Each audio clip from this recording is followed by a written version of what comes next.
दिल क्या करे जब किसी को प्यार हो जाए, जाने कहाँ कब किसी से प्यार हो जाए।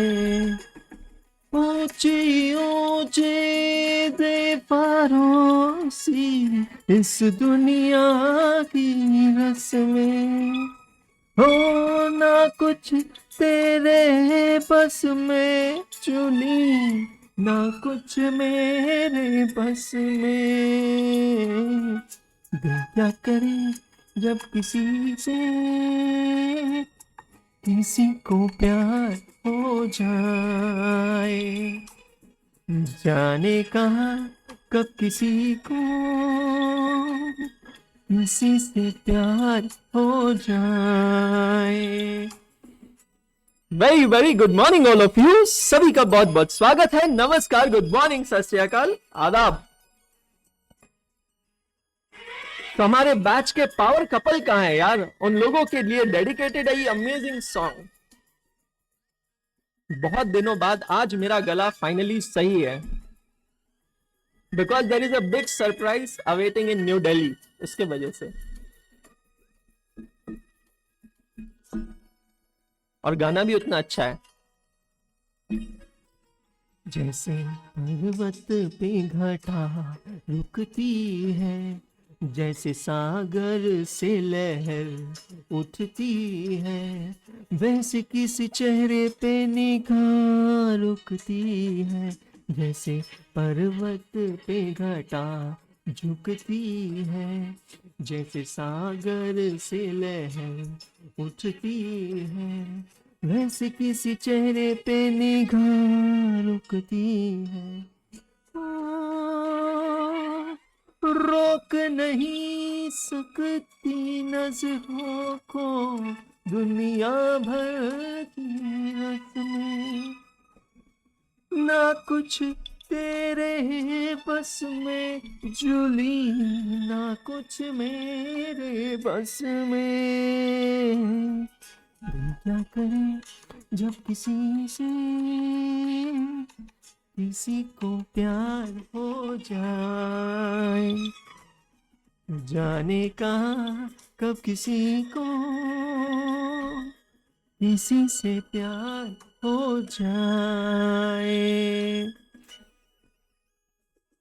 Oh my goodness, so amazing. Very very good morning all of you, सभी का बहुत बहुत स्वागत है। What a wonderful morning it is, 1 दिसंबर 2023।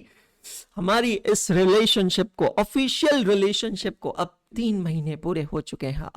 1 सितंबर से वी एंटर्ड इनटू रिलेशनशिप। किसने किसको प्रपोज किया पता नहीं, but we entered into relationship on 1 September, 1 October, 1 November, 1 December. Happy anniversary darlings, good morning all of you once again. क्या बात है, अद्भुत, बहुत बहुत अद्भुत।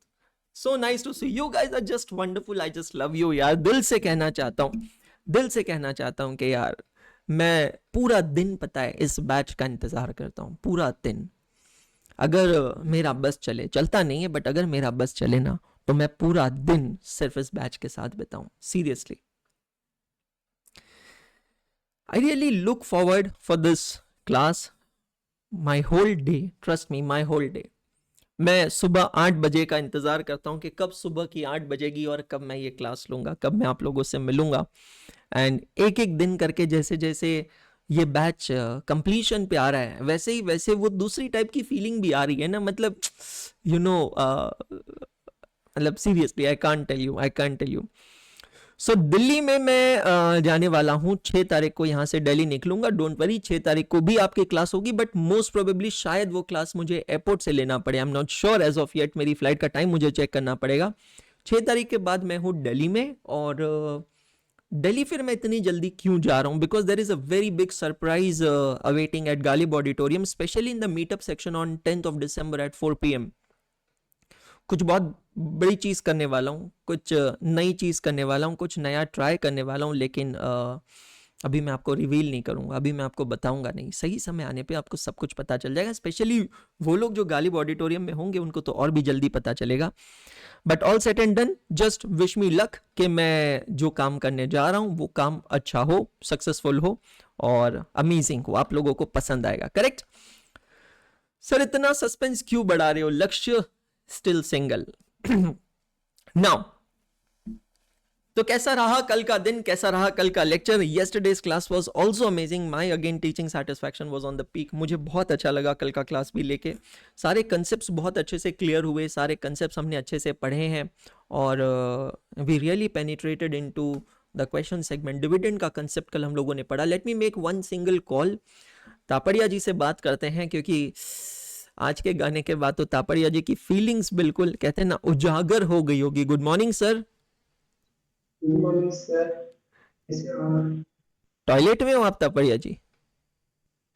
नहीं सर। आवाज तो ऐसी ही आ रही है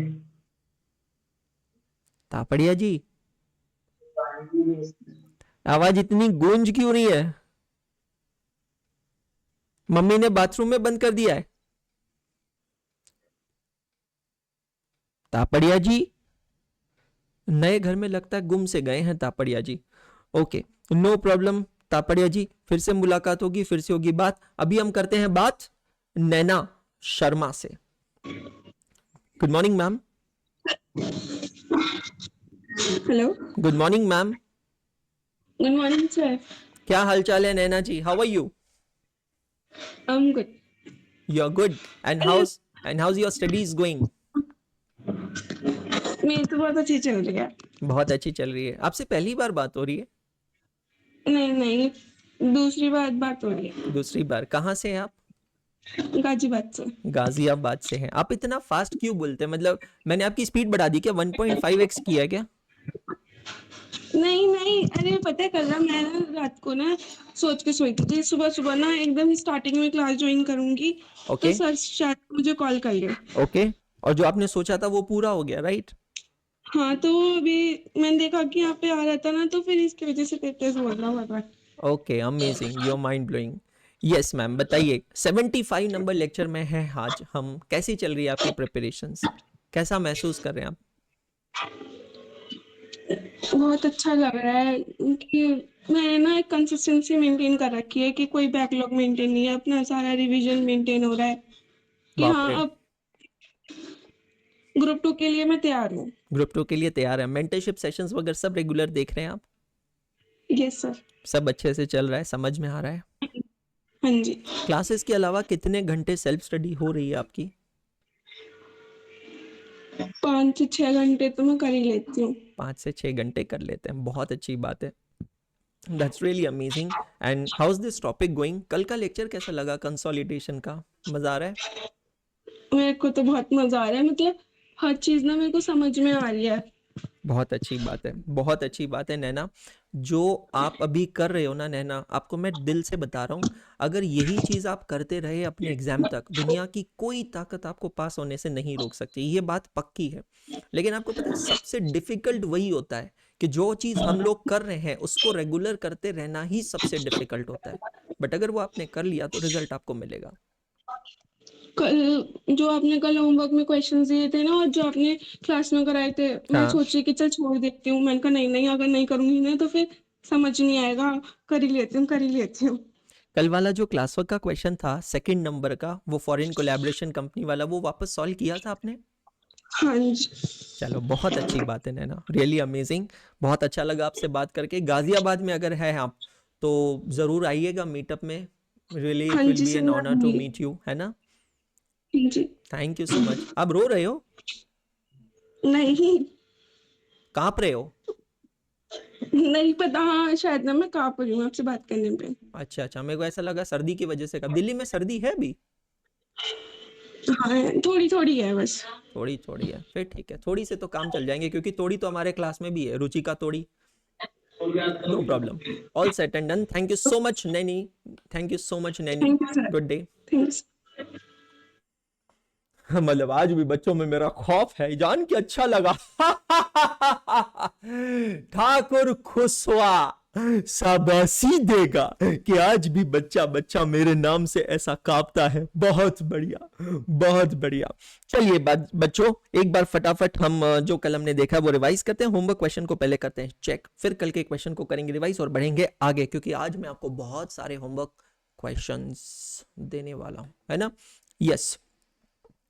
Harpic Srivastava, very very good morning.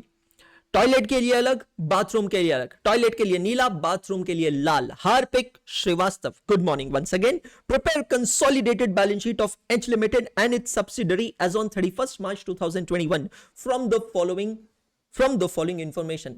O my goodness, ऐसे क्वेश्चंस हम ऑलरेडी देख चुके हैं नादान परिंदो। एच लिमिटेड, एस लिमिटेड, काश इनके यही नाम फिक्स हो जाए, H for holding, S for subsidiary. So property plant and equipment दिया है, इन्वेस्टमेंट्स दिए हैं, 20,000 equity shares of S limited. अब एस लिमिटेड के अगर टोटल इक्विटी शेयर्स आप देखोगे तो मिलेंगे 25,000, उसमें से 20,000 होल्डिंग कंपनी के पास है, तो शेयर होल्डिंग का जो परसेंटेज है वो कितना है? 80% है। करंट एसेट्स दिया है, शेयर कैपिटल दिया है, प्रॉफिट एंड लॉस अकाउंट का बैलेंस दिया है, ट्रेड पेबल्स दिया है। The investments was done on the year ending date. करना क्या है? कंसोलिडेटेड बैलेंस शीट बनाना है, ठीक है? मैं एक बार बना के दिखाऊं क्या? क्या उल्लू नहीं, बैलेंस शीट। एकच मिनिट थांबा, एकच मिनिट थांबा. हे काय लिहिलंय रे बाबा इथे? काहीतरी सकाळी एक्सपेरिमेंट चालू होता, याला इथे ट्रॅश करून टाकतो. हां, सो यप्पा काय करायचं? इन्सर्ट करू, याच्यावर लिहून घेऊ का? थोडं चांगलं वाटेल. Question number 12.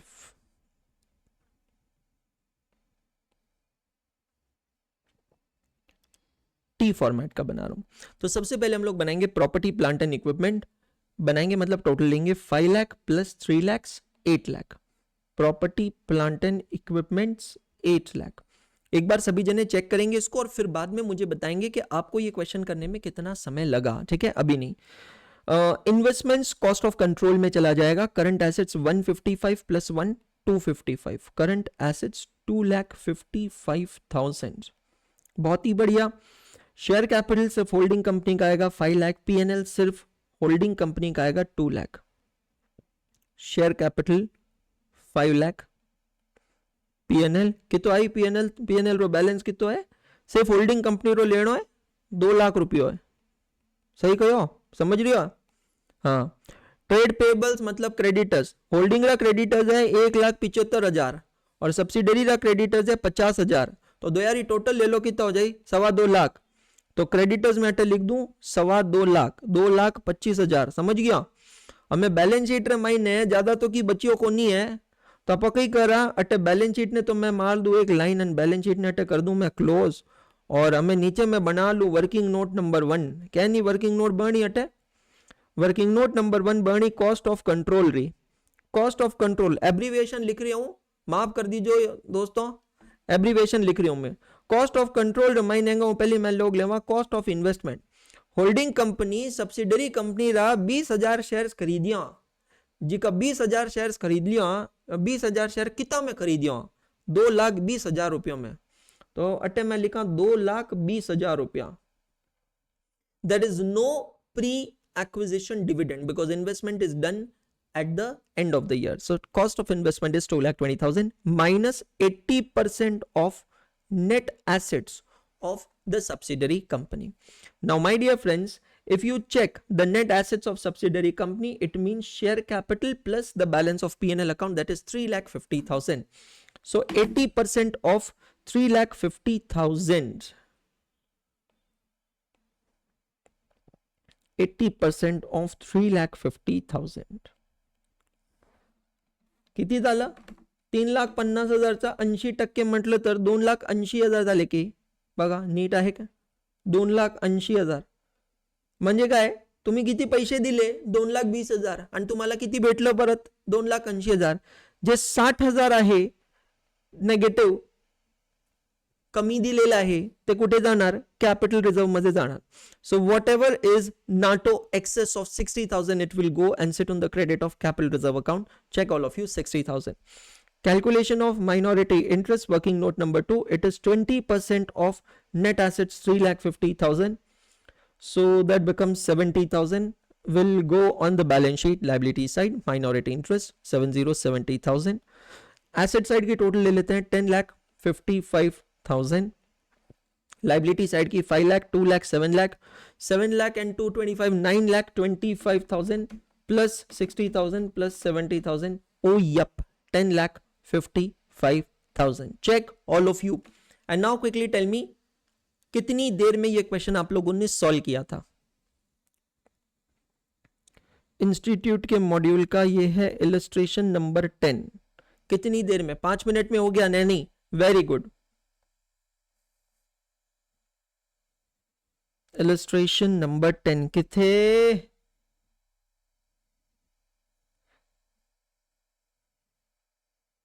9, 10.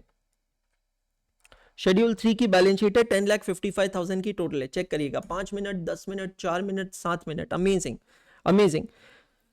माइनॉरिटी इंटरेस्ट कहां पे आता है? क्या वो शेयर कैपिटल में आता है? ऐसा एक नादान परिंदी ने सवाल पूछा था मुझे लेक्चर नंबर 1 में. इस टॉपिक के आंसर है नहीं. माइनॉरिटी इंटरेस्ट जो है it is shown separately on the liability side on the face of the balance sheet. 70,000 आप यहां पे देख सकते हैं. शेयर कैपिटल है, रिजर्व्स एंड सरप्लस है. कैपिटल रिजर्व जो है वो रिजर्व्स एंड सरप्लस में आएगा सर्टनली.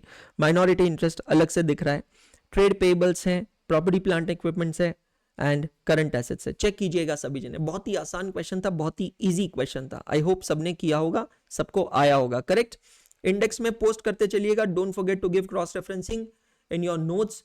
जो रजिस्टर के पेज नंबर पे क्वेश्चन सॉल्व कर रहे हैं वो पेज नंबर आपको यहां पर हर क्वेश्चन के पास में लिखना है. इंडेक्स में पोस्ट करते चलना है. करेक्ट. पहले 6 एग्जांपल्स अगर आपने अच्छे से समझे तो ये क्वेश्चन और question number 13 as well would have not been difficult for you. Now question number 13 को समझते हैं. H limited and S limited provides the following information as on 31 March 2022. Dates are very important. Dates पे ध्यान देना है. 31 March 22 की balance sheet है. H limited, S limited, certainly I think H limited holding है, एस लिमिटेड सब्सिडरी है. Property plant and equipment दिया है. होल्डिंग कंपनी के पास 8,000 इक्विटी शेयर्स हैं सब्सिडरी के, और सब्सिडरी के टोटल 10,000 इक्विटी शेयर्स हैं. ये हमें कैसे पता चलता है? सब्सिडरी कंपनी के शेयर कैपिटल को हम डिवाइड करते हैं फेस वैल्यू पर शेयर से, तो हमें पता चलता है कि नंबर ऑफ शेयर्स कितने हैं. सो 10,000 में से 8,000 होल्डिंग कंपनी के पास है, मतलब 20% माइनॉरिटी इंटरेस्ट यहां पर है. प्रॉफिट एंड लॉस अकाउंट का बैलेंस दिया है सब्सिडरी कंपनी का. ट्रेड पेबल्स दिया, मतलब डेटा मुझे पिछले क्वेश्चन की तरह दिख रहा है, कुछ भी नया नहीं है यहाँ पे. एडिशनल इंफॉर्मेशन यहां पे दिया है कि H limited acquire the shares of S limited on 1st of July 2021. Now what?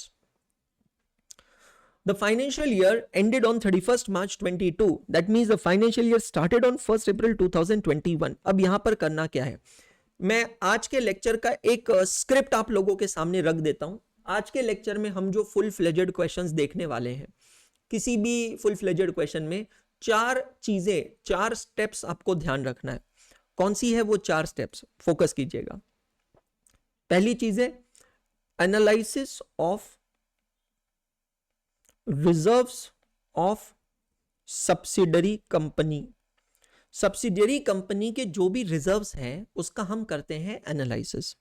फिर ये एनालिसिस के बेसिस पे बनता है नंबर 2. वर्किंग नोट कहो, स्टेप कहो, जो भी कहो, वो बनता है नंबर 2. That is cost of control. The working note of cost of control. So अगर कॉस्ट ऑफ इन्वेस्टमेंट ज्यादा होती है as compare to net assets तो डेबिट करते हैं गुडविल, अदरवाइज क्रेडिट करते हैं कैपिटल रिजर्व. उसी वर्किंग नोट के बेसिस पे बनता है तीसरा नंबर माइनॉरिटी इंटरेस्ट, और इसी के बेसिस पे बनता है 4 number reserves and surplus of holding company. ये स्टेप्स, ये प्रोसेस अपने पास कहीं तो लिख के रखना, चाहे तो रजिस्टर के पेज नंबर 2 पे मतलब सेल्फ एनालिसिस पेज पे भी आप लोग लिख सकते हैं। ये चारों स्टेप्स अपने पास अच्छे से लिख के रखिएगा, मतलब फर्स्ट नंबर से ही सेकंड बनेगा, फर्स्ट से ही थर्ड बनेगा और फर्स्ट से ही फोर्थ बनेगा। और सर ऐसा क्यों? ऐसा इसलिए क्योंकि आपको अगर याद हो तो कल मैंने आपको रजिस्टर के सेल्फ एनालिसिस पेज पे कुछ लिखवाया था। Let me come back to that. Yes, यही वाली चीज। तो ये जो हमने किया है ना, ये हमारा स्टेप नंबर 1 है, analysis of reserves of subsidiary company, pre acquisition, post acquisition. Pre acquisition के जो रिजर्व्स है होल्डिंग एमआई में डिस्ट्रीब्यूट होते हैं, होल्डिंग के प्री एक्विजिशन सीओसी में जाते हैं, एमआई का एमआई में जाता है, post acquisition of holding goes to reserves and surplus and post acquisition of MI goes to MI. MI को प्री पोस्ट से कुछ लेना देना नहीं है, एमआई बोलता भाई जाने दे थोड़ी हवा आने दे, दैट्स ऑल। सो इसी तरीके से हम लोगों को ना इस क्वेश्चन के अंदर सबसे पहले करना है एनालिसिस, क्योंकि इन्वेस्टमेंट जो हो रही है वो हो रही है in between of the financial year. Question number 13 हम लोग यहां पर देख रहे हैं। सबसे पहले रिजर्व्स का करते हैं एनालिसिस। रिजर्व्स यहां पर सिर्फ एक है, balance in PNL eight the end of the year 40,000। Okay okay, so profit and loss account balance, ठीक है। इसको हम करते हैं एनालाइज 2 पार्ट्स में।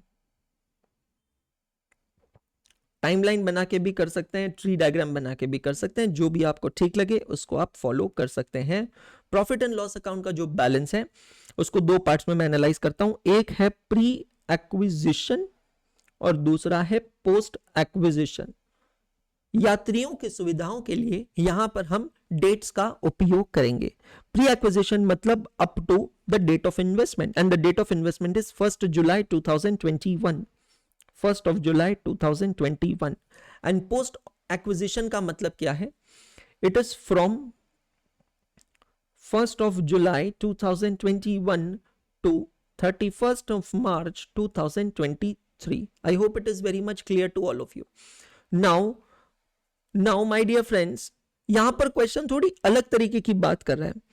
इन्वेस्टमेंट किया है 1 जुलाई 2021 को, at the end of the year the balance in PNL is given as 40,000। चलो ये तो समझ में आता है, लेकिन उन्होंने डेट ऑफ इन्वेस्टमेंट का बैलेंस नहीं देकर उन्होंने ईयर बिगिनिंग का बैलेंस दिया है। मतलब देखिए, सपोज अगेन ये मेरी टाइमलाइन है और ये टाइमलाइन के ऊपर ये है ईयर एंडिंग डेट 31 मार्च 2023। उस दिन का पीएनएल का बैलेंस है दोस्तों 40,000।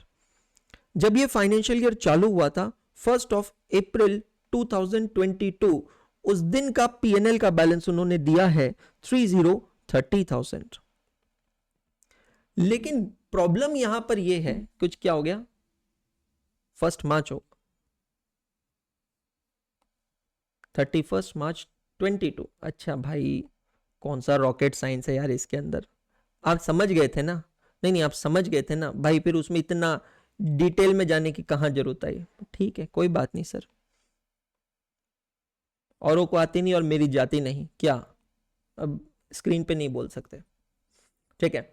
सो प्रॉब्लम यहां पर यह है कि इन्वेस्टमेंट जो हुई है, इन्वेस्टमेंट हुई है 1 जुलाई को, मतलब अप्रैल, मई और जून, 3 महीने बाद। This is your date of investment 1 जुलाई 2021।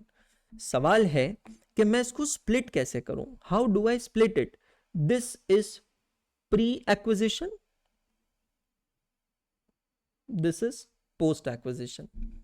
कैसे किया जाए,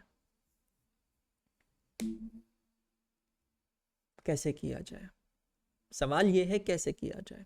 how do I find out how much is the profit and loss account in pre-acquisition period and how much is the profit and loss account in post-acquisition period? Sir, I'll tell you, it's very simple.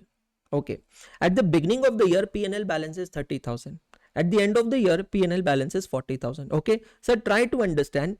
Can I say it means that in the current year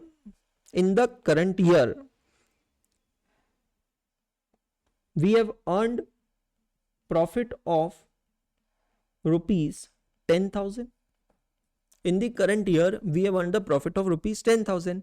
Now, unless otherwise given, can we not distribute this profit on time basis, on the basis of number of months in pre-acquisition period, that is April, May, June, 3 months and 9 months, can we not distribute this profit in the ratio of 1:3? And the answer is yes. So 10,000 if distributed in the ratio of 1:3, you will get that the profit for these 3 months is 2,500 and the profits for these 9 months is 7,500. तो अगर अब मुझे pre acquisition का profit निकालना रहा तो मैं कैसे निकालूंगा? प्री एक्विजिशन पीरियड का प्रॉफिट होगा ओपनिंग प्रॉफिट 30,000 प्लस वो 3 महीनों का प्रॉफिट होगा 2,500, टोटल प्रॉफिट होगा दोस्तों 37,500. चेक कीजिएगा सभी जने, टोटल प्रॉफिट होगा 37,500 opening as on the date of investment, pre acquisition profit. Post acquisition की अगर मैं बात करूं तो मेरा प्रॉफिट होगा 7,500 रुपीज. चेक कीजिएगा सभी जने. Correct? Clear? No problem. Now ये जो प्रॉफिट है, ये प्रॉफिट एक अकेले का नहीं है, ये प्रॉफिट 2 लोगों को बिलोंग करता है. H limited up to the level of shareholding, that is 80%, and minority interest to the tune of 20%. I hope it is clear. अच्छा 32,500 है, no problem. I hope it is clear to all of you. Correct? अब हमें क्या करना है, 32,500 और 7,500 को distribute करना है. 32,500 का 80% होता है 26,000.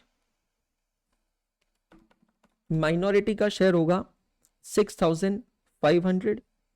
7,500 का 80% होता है 6,000 और माइनॉरिटी का शेयर होगा 1,500.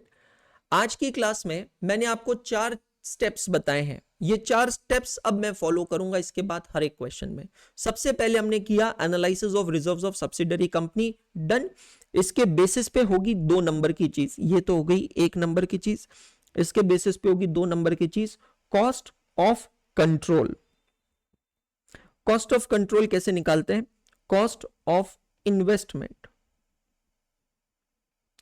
What is your cost of investment? It is given in the question. Check all of you. 1,26,000 minus 80% of net assets of subsidiary company. 80% of net assets of subsidiary company. जब मैं कहता हूं net assets, तो net assets में आता है सबसे पहले सब्सिडरी का share capital 1 lakh rupees. Okay, फिर इसमें आता है pre acquisition reserve. Don't forget, अगर ये वाली इतनी पार्ट आपने अच्छे से समझ लिया तो समझ लो चैप्टर आपके कंट्रोल में है. इसमें 4 फिगर आएगी, ये जाएगा सीओसी, ये जाएगा एमआई, ये जाएगा आरएस, ये जाएगा एमआई. बस 1 लाख रुपीस का शेयर कैपिटल प्लस 26,000 रुपीस का कैपिटल प्रॉफिट, मतलब 1,26,000 का 80% होता है 1,00,800. तो परचेज कंसिडरेशन ज्यादा है तो आपका यहां पर गुडविल जनरेट हो रहा है. Is it coming to rupees 25,200? Check all of you. Goodwill की वैल्यू 25,200. स्टेप नंबर 1 से ही बनता है तीसरा स्टेप. तीसरा स्टेप क्या है? Minority interest. Minority interest is 20% of share capital 1 lakh. समझना, share capital 1 lakh, 20% of share capital 1 lakh. Sir sir sir accident point. क्या एक्सीडेंट पॉइंट? सर ये जो 26,000 है ये ऑलरेडी 80% है, तो ये 26,000 पूरा लेना था. Oh yes, you are right. मैं गलती करके दिखा रहा था कि गलती कैसे हो सकती है. ये 1 लाख रुपीस का 80% प्लस 26,000 पूरा लेंगे, और अगर 80% करना है ना तो फिर आपको 32,500 लेना पड़ेगा. मतलब यहां पर कोई भी गुडविल, कोई भी कैपिटल रिजर्व नहीं है. Very good, very good, you guys are simply amazing. Similarly यहां पर माइनॉरिटी का इंटरेस्ट अगर मुझे निकालना है तो शेयर कैपिटल का 20% प्लस माइनॉरिटी की फिगर्स लेना 6,500 और 1,500. Very good. गलत किया मैंने. 1 लाख का 80% प्लस 26,000, 1,06,000. अच्छा क्या हो गया भाई? चाय मंगवा दो यार कोई एक मेरे, दिमाग की दही हो गई है सुबह। 20,000। Okay, minority interest plus 6,500 plus 1,500, check करिएगा। 1 लाख का 20%, 20,000 plus 6,500 plus 1,500, minority interest 28,000। Very good, very good. Number 3, number 3 हो गया। अब नंबर 4, चौथी चीज यहां पे क्या दिखा, मैंने आपको क्या बताया था, reserves and surplus of holding company. मतलब होल्डिंग कंपनी की बैलेंस शीट में जो रिजर्व्स एंड सरप्लस जाएंगे ना, वो हमें यहां से पता चलेंगे। तो profit and loss account balance of H limited. तो एच लिमिटेड की बैलेंस शीट में पीएनएल का बैलेंस कितना जाएगा, तो सबसे पहले एच लिमिटेड का खुद का पीएनएल अकाउंट का बैलेंस चेक करिएगा कितना है, वो है 50,000। अभी बेटा इसमें और भी एंट्री केसेस आना बाकी है, और भी चैलेंजेस अभी आना बाकी है, करेक्ट। उसके बाद में हम यहां पर ऐड करेंगे एस लिमिटेड का post acquisition profit. Direct calculation हमने किया है, चेक करिएगा कितना है, 6,000 रुपीज, 6,000 रुपीज। तो टोटल हो गया बेटा जी 56,000 रुपीज, पीएनएल अकाउंट का बैलेंस 56,000। अब अगर यहां से मैं बैलेंस शीट बनाता हूं होल्डिंग कंपनी की, consolidated balance sheet, property plant and accounts 1 lakh plus 1,30,000, 2,30,000। कल स्वाति मैम ने ना मेरे साथ बहुत गलत किया, मेरे को बैठा के कम से कम 15-20 रील्स दिखा दी पानी पूरी पे। मतलब my desire was at a peak, और फिर बाद में पानी पूरी खिलाने लेकर भी नहीं गई। मेरे को पहले कहा कि मैं आपको कुछ दिखाती हूँ और फिर I will take you outside. मैंने कहा ठीक है, okay, no problem. She showed me pani puri reels and it was so tempting, I can't tell you man, next level. And when my desire was at the peak कि मुझे कुछ भी करके पानी पूरी खाना है, शी टोल्ड नहीं, बार बारिश हो रही है, अभी नहीं जा सकते। शायद उसका असर है। Current asset 74,000 and 70,000। इंसान की अगर कोई इच्छा अधूरी रह जाए ना, तो इंसान के साथ ऐसा ही होता है। 74 और 70 144, इसलिए कहते हैं ना अपनी कोई इच्छा अधूरी मत रखो। जैसे तापड़िया जी ने कर ली अपनी इच्छा पूरा, 1,50,000 शेयर कैपिटल, 1,50,000 शेयर कैपिटल। उसके बाद में प्रॉफिट एंड लॉस अकाउंट का बैलेंस हम लोग ऑलरेडी निकाल चुके हैं। प्रॉफिट एंड लॉस अकाउंट का बैलेंस 56,000, चेक करिएगा 56,000 प्रॉफिट एंड लॉस अकाउंट का बैलेंस आ गया है। Trade pebbles 1 lakh plus 60,000, 1,60,000, trade payables 1,60,000। अब कॉस्ट ऑफ कंट्रोल के अंदर हमें मिला है गुडविल, गुडविल मिला है 20,20,000, और माइनॉरिटी इंटरेस्ट हमें मिला है 28,000। चेक कीजिएगा बैलेंस शीट टैली होती है क्या। सो 2,30,000 plus 20,000 plus 144, that gives you 3,94,000। 1,50,000 plus 56,000 plus 1,60,000 plus 28,000, 3,94,000. It's a match. It's a match.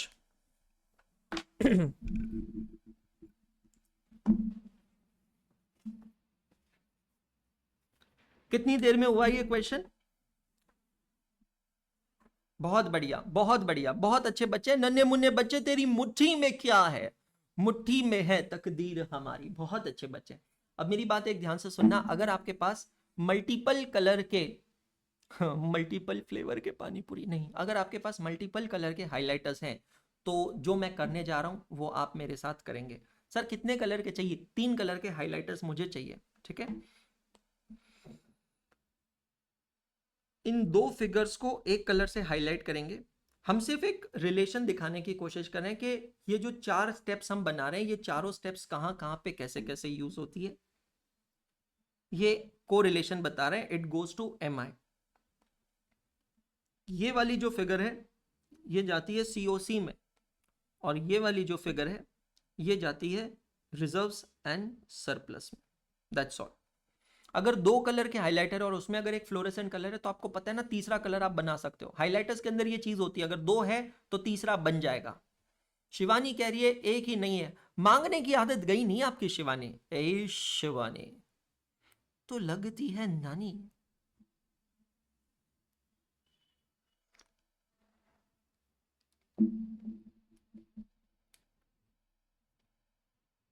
Done all of you?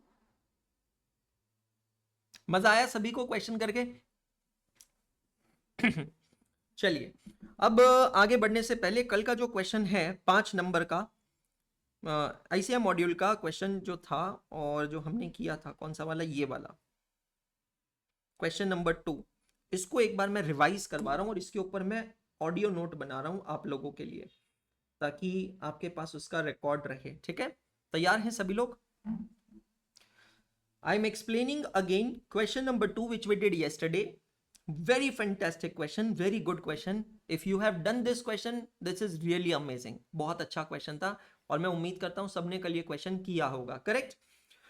Question number 2 oblique triple A oblique 7.14 chapter number 7 consolidated financial statement which is ICI study material illustration number 5. This is an amazing question जहां पर एक company है जिसका नाम है VR Limited. VR Limited की original share holding कुछ इस प्रकार है। टोटल VR Limited के हैं 2 lakh shares, 46% shares are held by the company Variety Limited, 46% मतलब 92,000 shares, and 54% that is 1,08,000 shares are held by a foreign collaboration company. अब ये जो पूरा क्वेश्चन है, दिखता है कि ये क्वेश्चन फोकस कर रहा है वीआर पे, बट ऐसा नहीं है। ये क्वेश्चन पूरा फोकस करता है वैरायटी लिमिटेड पे। As per the original holdings, Variety Limited is not the holding company of VR Limited because the shareholding is less than 50%. लेकिन यहां पर इस क्वेश्चन के अंदर दी गई है एक स्टोरी, और वो स्टोरी कहती है कि Variety Limited जो है वो फॉरेन कोलैबोरेशन कंपनी से उसका 54% स्टेक खरीद लेती है। तो ये जो पूरा क्वेश्चन है it revolves around their transaction कि वैरायटी लिमिटेड ने फॉरेन कोलैबोरेशन कंपनी से ये जो 54% स्टेक खरीदा है वो कितने में खरीदा है और उसका डिस्चार्ज कैसे किया। I mean what is the amount of purchase consideration for those 1,08,000 shares and how that amount is paid. But what is actually to be founded in the question is after Variety Limited acquires 100% stake in VR Limited, और ये 100% stake कैसे मिलेगा? 2 stages में मिलेगा। एक original holding जो उसके पास है 92,000 शेयर जो उसने 17 रुपए से खरीद रखी है पहले से, और 2 जो अब 54% स्टेक वो खरीद रहे हैं फॉरेन कोलैबोरेशन कंपनी से। तो 100% जो स्टेक है वो खरीद लेने के बाद कॉस्ट ऑफ कंट्रोल आपको निकालना है, मतलब गुडविल और कैपिटल रिजर्व। क्वेश्चन बहुत ही अच्छा है। इस क्वेश्चन के अंदर हम लोग क्या करते हैं, सबसे पहले निकालते हैं cost of investment of VR limited. Cost of investment कैसे निकालते हैं? खुद की होल्डिंग, सो 2 लाख शेयर्स जो हैं VR के into 46% into 17 rupees per equity share which is given in the question. So cost of original holding is 15,64,000. Now the company Variety is purchasing 54% stake from foreign collaboration company जो अपने एक valuation principles दे रहे हैं। तो वो valuation principal के लिए हम लोग बनाएंगे वर्किंग नोट नंबर 1। उसकी फिगर आएगी 64,80,000। सो 1564 प्लस 6480 गिव्स यू टोटल 80,44,000। और इसको हम लोग करेंगे compare with the net assets of VR limited.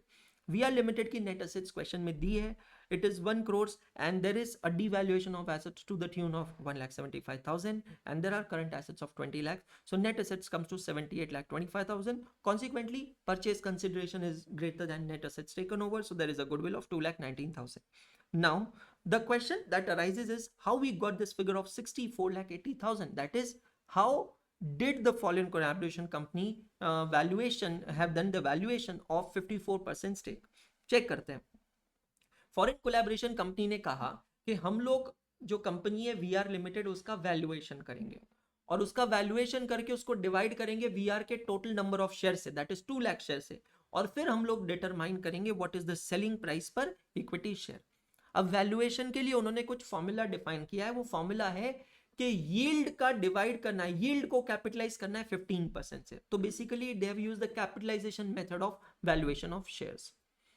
Yield को डिवाइड करना है 15% से। अब सवाल आता है ये यील्ड कैसे निकालना है?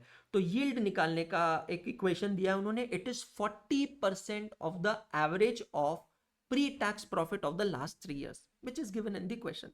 तो पिछले 3 साल का प्रॉफिट क्वेश्चन में दिया है 30 लाख, 40 लाख, 65 लाख, उसका एवरेज लेते हैं 45 लाख। 45 लाख का 40%, तो 45 लाख का 40% होता है 18 लाख। 18 लाख रुपीस है यील्ड। यील्ड का मतलब होता है आउटपुट, है ना, या एवरेज प्रॉफिट। 18 लाख को हम डिवाइड करेंगे 15% से, तो कंपनी का जो कैपिटलाइज्ड वैल्यू है, कैपिटलाइजेशन है, वो है 120 लाख। उसको डिवाइड करेंगे total number of equity share से जो कि है 2 लाख। तो आपको पता चलेगा कि सेलिंग प्राइस पर इक्विटी शेयर या मार्केट प्राइस पर equity share for the purpose of selling it to variety limited is ₹60 per share. तो 60 रुपीज के हिसाब से वैरायटी लिमिटेड ने 54% स्टेक खरीदा है, जिसकी वैल्यू होती है 64,80,000। Now this is the one part of the question जहां पर परचेज कंसिडरेशन कैलकुलेट हुआ है। अब हम परचेज कंसिडरेशन डिस्चार्ज कैसे हुआ है वो देखते हैं। Gross purchase consideration for 54% equity shares of VR limited is 64,80,000। Capital gains की यहां पर बात हो रही है कि वैरायटी लिमिटेड क्या करेगा, उसमें से सबसे पहले टैक्स कैलकुलेट करके टैक्स पे करेगा गवर्नमेंट को। टैक्स कैसे निकाला जाता है उसका भी कैलकुलेशन यहाँ पे दिया है। It is 30% of selling price minus cost of investment. तो फॉरेन कोलैबोरेशन कंपनी ने जब भी वीआर लिमिटेड में इन्वेस्टमेंट किया था तब इन्वेस्टमेंट किया था सिर्फ 5,40,000 रुपए में, और अभी वो बेच रहे हैं 64,80,000 में। तो जो भी प्रॉफिट है उस पर 30% टैक्स बनता है, 17,82,000। This tax will be paid by variety limited to the government. So net consideration after taxes 46,98,000, out of which 50% 2349 is paid immediately and 50% is treated as a 2 years term loan 23,49,000. That's all. Check कीजिएगा सबका revision हुआ क्या अच्छे से।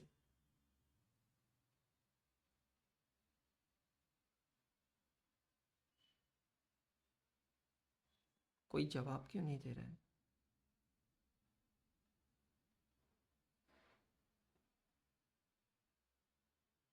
Chapter number 7, consolidated financial statement, question number 2/AAA/7.14, question 2/AAA/7.14, ये मैंने कर दिया एक्सप्लेन। ऑडियो नोट आपके लिए बना दिया है, ऑडियो नोट जा रहा है आपके पॉडकास्ट फोल्डर में। गूगल ड्राइव पे टीचिंग का फोल्डर में 24 की बैच पॉडकास्ट के फोल्डर में कर रहा हूं मैं अपलोड करके मैं आपको यहां पर चेक करवाता हूं।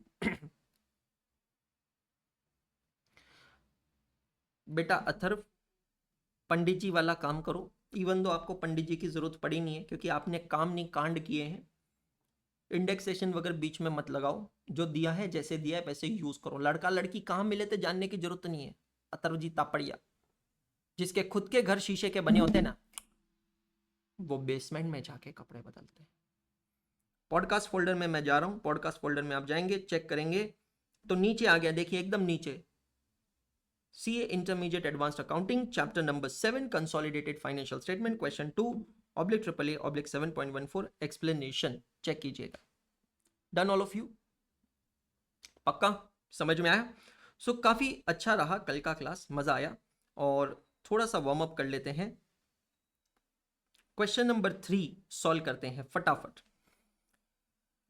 A Limited acquired 70% of equity of B Limited on 1st April 2020. कुछ डेटा पॉइंट्स टच पॉइंट्स पे ध्यान दीजिएगा।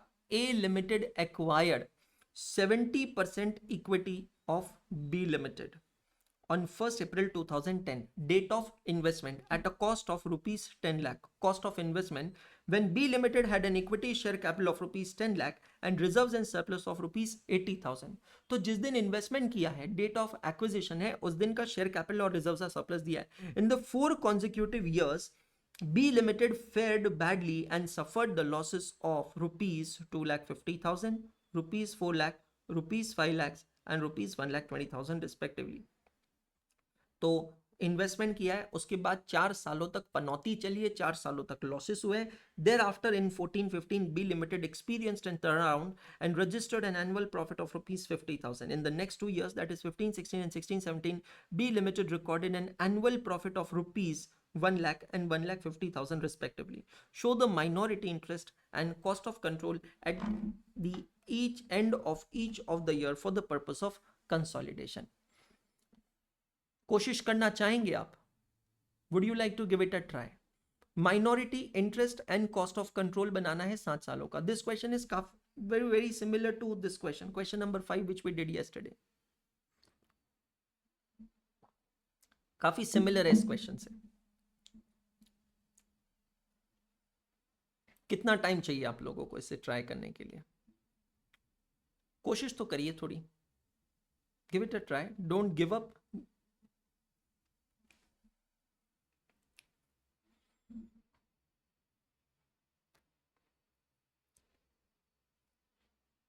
चलिए मैं 5 मिनट रुकता हूं, 5 मिनट के बाद मैं इस क्वेश्चन को सॉल्व करूंगा. I wait for 5 minutes.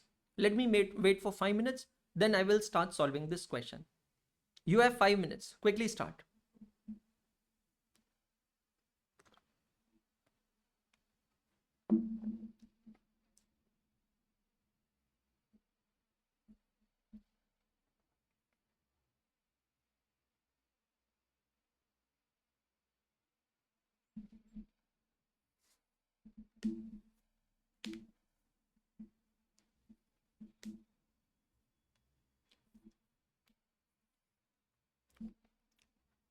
मैं चाहता हूं एक जगह जाकर आप ठोकर खाएं और वहां मैं आऊंगा आपको बचाने के लिए. I come for your rescue.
First April 2010 को इन्वेस्टमेंट किया है और उसके बाद से कैलकुलेशन चलता आ रहा है, चलता जा रहा है, चलता जा रहा है.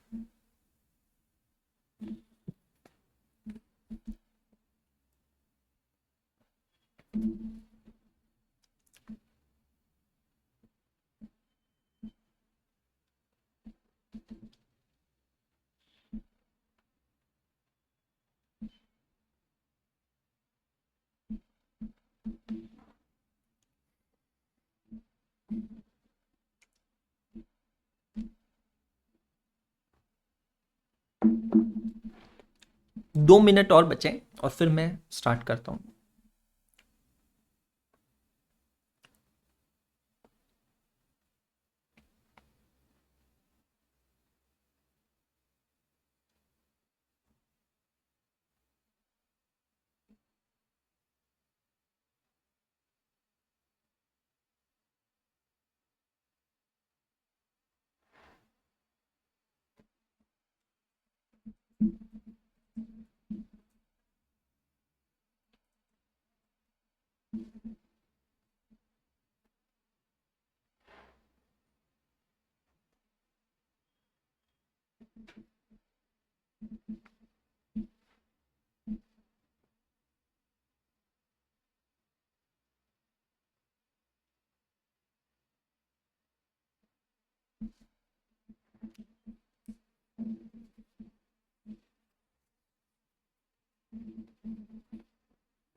काफी बार क्या होता है एक छोटी सी ठोकर जरूरी होती है, बिकॉज जब वो छोटी सी ठोकर खाते हैं ना तब समझ में आता है कि कुछ कुछ नया सीखने को मिलता है, तब समझ में आता है कि हाँ ये भी करना चाहिए, ये भी नहीं करना चाहिए। फॉर एग्जाम्पल, गाड़ी या साइकिल सबको तेज चलाना अच्छा लगता है, चलाना भी चाहिए जब चला सको, लेकिन ये भी पता होना चाहिए ना कि वो आपके कंट्रोल में होनी चाहिए, करेक्ट। तो मुझे ऐसा लगता है कि डेट ऑफ इन्वेस्टमेंट के दिन माइनॉरिटी इंटरेस्ट और कॉस्ट ऑफ कंट्रोल तो सब लोगों का निकल गया होगा, लेकिन फिर उसके बाद क्या करना है और कैसे प्रेजेंट करना है ये शायद नहीं समझ में आ रहा होगा। And that's exactly where I will come to rescue you guys, ठीक है। फोकस कीजिएगा, जो भी आपने लिखा है उसको स्क्रैप करके अपने रजिस्टर्स में आएंगे और बिल्कुल फ्रेश पेज से स्टार्ट करेंगे। See, this was planned and this was anticipated, ठीक है, but just enjoy this journey, that's all. Question number 3 /AAA /7.14.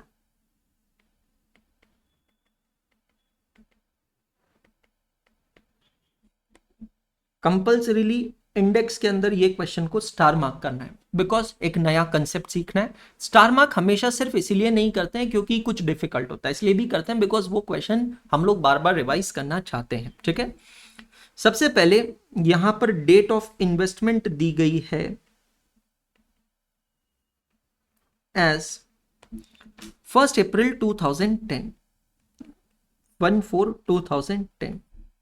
हमें उस दिन निकालना है कॉस्ट ऑफ कंट्रोल और माइनॉरिटी इंटरेस्ट। मुझे पता है वो अगले 7-8 सालों तक भी निकालना है, but just follow. Cost of control कैसे निकालेंगे? Cost of investment which is given as ₹10 lakhs, और इसमें से हम लोग माइनस करेंगे 70% of the net assets of the transfer, बोल रहा था, the subsidiary company as on the date of acquisition. क्या है वो?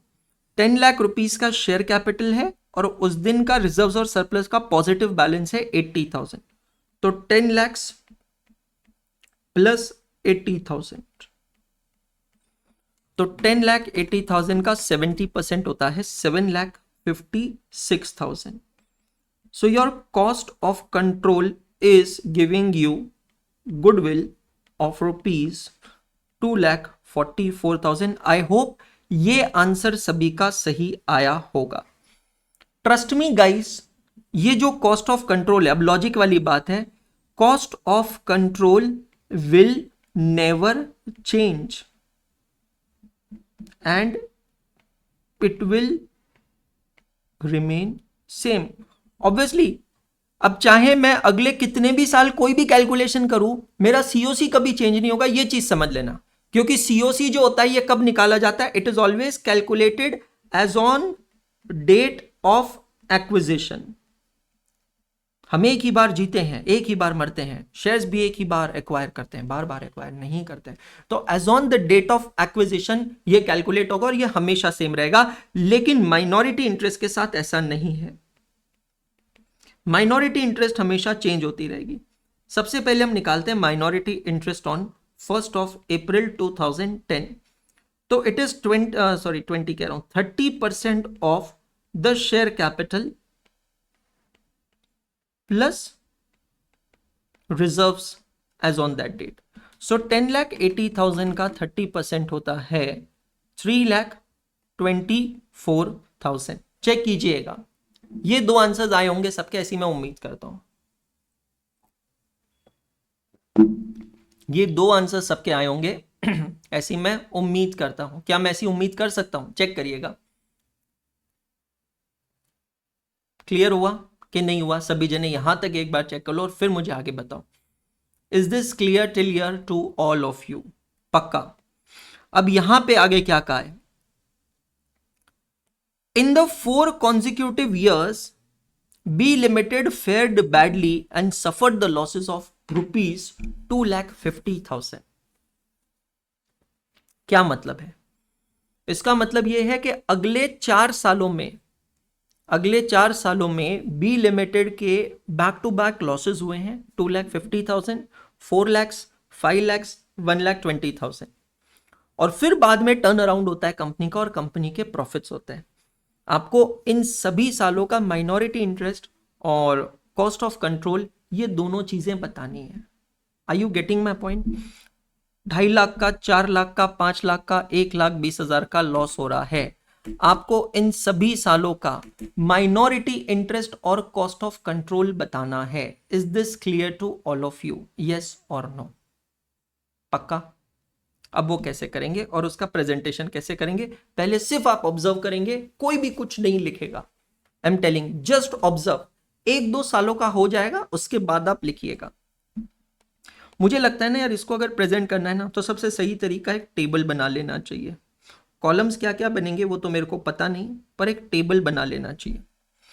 ये टेबल के अंदर मैं सबसे पहला कॉलम बना लेता हूं ईयर या फिर डेट। सबसे पहली डेट मैं लिखता हूं डेट ऑफ एक्विजिशन, है ना। डेट ऑफ एक्विजिशन है हमारा 1 अप्रैल 2010 का। उस डेट का हम लोग लिखते हैं cost of control. No problem. Cost of control हम लोगों ने निकाला है 2,44,000। जैसे कि मैंने कहा है, ये कभी भी चेंज नहीं होगा। क्लियर हो रहा है सभी को? पक्का? ये कभी भी चेंज नहीं होने वाला है। कॉस्ट ऑफ कंट्रोल जैसा था वैसा ही रहेगा। It will always remain same. अब यहां पर आगे होगा क्या समझना। कॉस्ट ऑफ कंट्रोल के अलावा दूसरी जो फिगर हमें रिपोर्ट करनी है वो है फिगर ऑफ माइनॉरिटी इंटरेस्ट। उस दिन का माइनॉरिटी इंटरेस्ट है 3,24,000। ये भी क्लियर है, इसमें भी कोई चैलेंज नहीं है, कोई चेंज नहीं है। चीजें चेंज होती है। In the 4 consecutive years, B Limited fared badly and suffered losses of these many years in the 4 consecutive years, and you have to find out minority interest and cost of control at the end of each year. मतलब सबसे पहला financial year कब खत्म होगा दोस्तों? Which is the first financial year which is getting over? Can I say it is getting over on 31st March 2011? Check करना। At each financial year you have to show the calculation. मतलब 31st March 2011, this will be your financial year 10-11. ये clear है? पक्का? बहुत आराम से बता रहा हूं, कोई जल्दबाजी नहीं है, मुझे भी और आपको भी नहीं होनी चाहिए। अब उस दिन पे कॉस्ट ऑफ कंट्रोल कितना होगा? सर कॉस्ट ऑफ कंट्रोल क्यों चेंज होगा? कॉस्ट ऑफ कंट्रोल तो कभी चेंज होगा ही नहीं। कॉस्ट ऑफ कंट्रोल तो हमेशा सेम रहेगा सर। मैं यहां पर एज इट इज लिखता हूं 2,44,000। इसमें कोई चेंज नहीं होने वाला है। पक्का है? क्लियर है? कोई कंफ्यूजन, कोई प्रॉब्लम, कुछ भी नहीं है? चलूं मैं आगे। सर माइनॉरिटी इंटरेस्ट चेंज होगा। Minority interest will change at every year ending date. और ऐसा क्यों? क्योंकि हर साल नया प्रॉफिट का फिगर आएगा या लॉस का फिगर आएगा, और वो प्रॉफिट या लॉस में से 30% माइनॉरिटी का है, तो जो भी कॉन्सिक्वेंस होगा उसका 30% माइनॉरिटी फेस करेगा। ठीक है? ठीक है, नो प्रॉब्लम। तो फिर से कह रहा हूं, कोई भी नहीं लिखेगा, सिर्फ अच्छे से समझेंगे।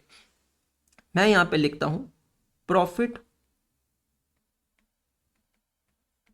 और लॉस फॉर द ईयर।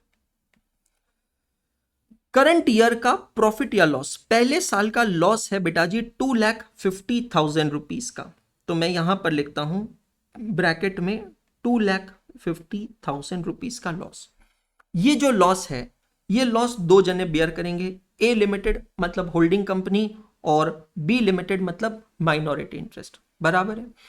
अब ए लिमिटेड के लिए ये जो भी लॉस है ये पूरा के पूरा पोस्ट एक्विजिशन है, तो कोई प्रॉब्लम की बात नहीं। कुछ एक्स्ट्रा कॉलम्स में ऐड कर रहा हूं, but allow me to add because I want to explain you properly. तो ये जो लॉस है ए लिमिटेड बेयर करेगा to the tune of his share holding 70%, and minority इसको बेयर करेगा टू द एक्सटेंट ऑफ 30%। तो जो 2.5 लाख रुपए का लॉस है 2,50,000, इसका 70% मतलब 1,75,000 रुपीज का जो लॉस है वो ए लिमिटेड के रिजर्व्स में एडजस्ट होगा। आप समझ रहे? पोस्ट एक्विजिशन प्रॉफिट्स और losses of subsidiary company are merged with the reserves and surplus of the holding company. और माइनॉरिटी का शेयर कितना होगा? 75 थाउजेंड। चेक करिएगा, is this clear to all of you? क्या ये सबको क्लियर है क्या? अगर है तो मैं आगे बढ़ता हूं।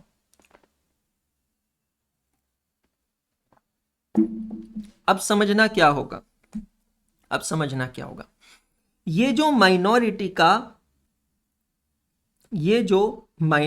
का लॉस है, शेयर ऑफ लॉस है, ये शेयर ऑफ लॉस दोस्तों जब माइनॉरिटी इंटरेस्ट में हम कंसिडर करेंगे तो क्या होगा, माइनॉरिटी का अमाउंट कम हो जाएगा। मतलब जो 3,24,000 था वो डिक्रीज हो जाएगा कितने से, 75,000 रुपीज से। मतलब अब उस दिन माइनॉरिटी इंटरेस्ट कितना बचेगा दोस्तों, एक बार चेक करिएगा। माइनॉरिटी इंटरेस्ट बचेगा 3,24,000 minus 75,000, 2,49,000। How much will be the minority interest on that date? 2,49,000। Clear है क्या सब लोगों को? बहुत आराम से, बहुत स्लोली एक्सप्लेन कर रहा हूं ताकि कहीं कोई प्रॉब्लम ना हो। अभी कोई नहीं लिखेगा, मैं फिर से रिपीट कर रहा हूं, मैं इसका स्क्रीनशॉट टेलीग्राम ग्रुप पे भेज दूंगा, बट अभी कोई भी नहीं लिखेगा। अगर लिखने में गए तो आप ये समझ नहीं पाओगे, मैं फिर से कह रहा हूं, फिर बड़ा पछताओगे, बड़ा पछताओगे, बड़ा पछताओगे। ठीक है, अगले फाइनेंशियल ईयर पे आते हैं। अगले financial year 31 March 2012, this is your financial year 11-12। Cost of control change होगा, काइकू कॉस्ट ऑफ कंट्रोल चेंज नहीं होगा। 2,44,000 सर एक बार बोल दिया ना, बस बोल दिया, वो कभी चेंज नहीं होगा। इस साल का लॉस कितना है, 4 लाख रुपीस। एक सेकेंड, करंट ईयर का लॉस कितना है, 4 लाख रुपीस। 4 लाख रुपीस में से 70%, 7 4 28, 2,80,000 होल्डिंग कंपनी का और 1,20,000 माइनॉरिटी का। आपकी जानकारी के लिए और सिर्फ रिवीजन के लिए मैं यहां लिख देता हूं, होल्डिंग कंपनी का ये जो भी शेयर होता है, it goes and adjust in the reserves and surplus of holding company. Correct, वो हमें यहां पे दिखाना ही नहीं है। अब ये जो 1,20,000 का लॉस है, ये 1,20,000 के लॉस का क्या होगा sir, minority interest at the beginning of the year was 2,49,000 minus 1,20,000, so minority interest at the end of the year will be sir 1,29,000। Check all of you, is this clear to all of you? Second year भी मैं करता हूं खत्म। Sir अब तो लिखने दो, फिर से बोल रहा हूं, लिखने में जाना ही नहीं, मार खाओगे नहीं, लिखने में जाना नहीं, समझना इंपॉर्टेंट है। क्योंकि जो आपने इनकम टैक्स में कंसेप्ट पढ़ा ना, set of and carry forward of losses, बस वही कंसेप्ट यहां पे आने वाला है। इसीलिए कह रहा हूं लल्ला, क्यों मजे ले रहा है, समझ ले, फिर समझने के बाद कोशिश करना रजिस्टर में छापने की बिना देखे, मतलब जो समझा है ना उसको करने की कोशिश करना भी। ठीक है sir, 31 March 2013 financial year 12-13, cost of control unchanged, opening balance of minority 1,29,000, current year का लॉस कितना है चेक करना, 5 लाख रुपीस। भाई साहब स्टार्टअप है क्या, 3,50,000 एंड 1,50,000। चेक करो, 3,50,000 and 1,50,000। Is this clear to all of you? अब समझना, मैं ये 1,50,000 जो है इसको मैं माइनस कर देता हूं यहां से। ओ ओ ओ, कुछ कांड हुई गवाह है, का कांड हुई गवाह, ओ मुन्ना का हुई गवाह। जैसे ही मैंने ये 1,50,000 को माइनॉरिटी इंटरेस्ट से माइनस किया, माइनॉरिटी इंटरेस्ट नेगेटिव थी गई, और अकाउंटिंग स्टैंडर्ड 21 कहता है ऐसा हो नहीं सकता। मुझे छोड़ के जब तुम जाओगे बड़ा पछताओगे, बड़ा पछताओगे, ऐसा हो ही नहीं सकता। Minority interest can not get negative. तो सर अब क्या करेंगे, ऐसे टाइम में मेजॉरिटी रेस्क्यू में आएगा। अकाउंटिंग स्टैंडर्ड 21 का प्रोविजन सुनिएगा, समझिएगा ध्यान से। अकाउंटिंग स्टैंडर्ड 21 कहता है कि due to consistent losses, persistent losses of the subsidiary company, if the share of losses of minority makes minority interest as negative which has happened over here 21,000, then accounting standard 21 कहता है कि ऐसी situation के अंदर फिर ये जो 21,000 rupees का लॉस है इसको हम ट्रांसफर कर देंगे। कहां पे ट्रांसफर कर देंगे? It will be transfer to my dear friends holding company. क्या बात कर रहे हो सर? हाँ जी, ये 21,000 रुपीस का जो लॉस है ये होल्डिंग कंपनी को ट्रांसफर कर देंगे। मतलब माइनॉरिटी को हम लोग नेगेटिव नहीं दिखा सकते हैं। This will be transferred to holding company. Check करिएगा सभी जने। आया समझ में? आया समझ में? Have you understood this all of you? ठीक है, तो अब मैं ये वाला साल भी करता हूं क्लोज। तो कुल मिलाकर अब इस ईयर एंड पे माइनॉरिटी का बैलेंस देखो दोस्तों कितना हो गया। माइनॉरिटी का बैलेंस हो गया नील। लेकिन एक चीज ध्यान रखना, एक चीज ध्यान रखना, माइनॉरिटी का कर्ज है, माइनॉरिटी का कर्ज है होल्डिंग कंपनी के ऊपर। तो उसको मैं क्या करता हूं, सिर्फ डिनोट करने के लिए एक अलग कलर के हाइलाइटर से हाईलाइट करके रखता हूं कि जिस भी दिन कंपनी का प्रॉफिट आएगा ना उस दिन माइनॉरिटी को यह कर्ज चुकाना पड़ेगा। बहुत बढ़िया। अगले फाइनेंशियल ईयर में आते हैं। अगला फाइनेंशियल ईयर होगा यहाँ पे 31 मार्च 2014। This is your financial year 13-14। cost of control will not change guys, 2,44,000 remains the same. Now what is the company's profit or loss in that year is 1,20,000। शाबाश, पर ये भी लॉस ही है, 1,20,000 का भी लॉस है। माइनॉरिटी का balance eight the beginning of the year है नील। 1,20,000 का 70% होता है 84,000 और माइनॉरिटी का शेयर होता है 36,000। क्या मैं ये माइनॉरिटी का शेयर माइनॉरिटी को दूंगा? नहीं ना सर, दे ही नहीं सकते। माइनॉरिटी का 36,000 माइनॉरिटी को देंगे तो फिर हमें वापस यहां पर क्या करना पड़ेगा? 36,000 को ट्रांसफर करना पड़ेगा। किसको ट्रांसफर करना पड़ेगा? होल्डिंग कंपनी को। Are you getting my point? Is this absolutely clear to all of you? फिर से माइनॉरिटी का शेयर हो गया यहां पर नील और बेचारा होल्डिंग कंपनी और कर्ज ले सहायता करके बैठा है 36,000 की। चेक करिएगा, ये जो मैं टील कलर से हाईलाइट कर रहा हूं ये पूरा कर्ज है। It is entirely the loan, kind of a loan, loss of minority borne by the holding company. आते हैं अगले फाइनेंशियल ईयर में। ये सब कंसेप्ट क्वेश्चंस है, मोस्टली एग्जाम में आने के चांसेस कम है बट कंसेप्ट क्वेश्चंस है, पढ़ना तो पड़ेगा ना भाई। 31 मार्च 2015 financial year 14-15। Cost of control change नहीं होगा, 2,44,000। माइनॉरिटी इंटरेस्ट का ओपनिंग बैलेंस है नील। अब समझना, देयर आफ्टर इन 14-15 में क्या हम यारो? हाँ, company experience turn around and registered an annual profit of ₹50,000। ओ 50,000 रुपए का प्रॉफिट आया है। 50,000 के प्रॉफिट का 70% 35,000 होल्डिंग का, 15,000 रुपए माइनॉरिटी का। चेक करो, 15,000 रुपए माइनॉरिटी का। ये क्लियर हुआ कि नहीं हुआ? पक्का। अब ये 15,000 रुपए जो माइनॉरिटी को प्रॉफिट एट्रीब्यूटेबल होगा, ये क्या करेंगे? Can they enjoy this profit? The answer is no. ये जो 15,000 का प्रॉफिट है ये माइनॉरिटी ट्रांसफर करेगा होल्डिंग कंपनी को। कर्ज उतारने की पहली इंस्टॉलमेंट, समझ में आ रहा है? कर्ज उतारने की पहली इंस्टॉलमेंट ये यहां से ट्रांसफर कर रहा है होल्डिंग कंपनी को। चेक करिएगा सभी जने, ये सबको क्लियर है क्या? अभी भी कर्ज उतरानी है दोस्तों, अभी भी कर्ज बाकी है। Minority interest will be nil without any doubt. अगला financial year 31 March 2016, that means financial year 15-16। Cost of control change नहीं होगा, बिल्कुल नहीं होगा। कंपनी का प्रॉफिट कितना है? 1 लाख रुपीस। ओके, कंपनी का प्रॉफिट होगा 1 लाख रुपीस।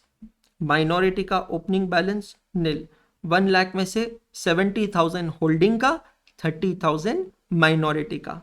जो माइनॉरिटी का 30,000 होगा दोस्तों, उसको हम क्या करेंगे सर, क्या क्या करेंगे, लिया है तो चुकाना पड़ेगा।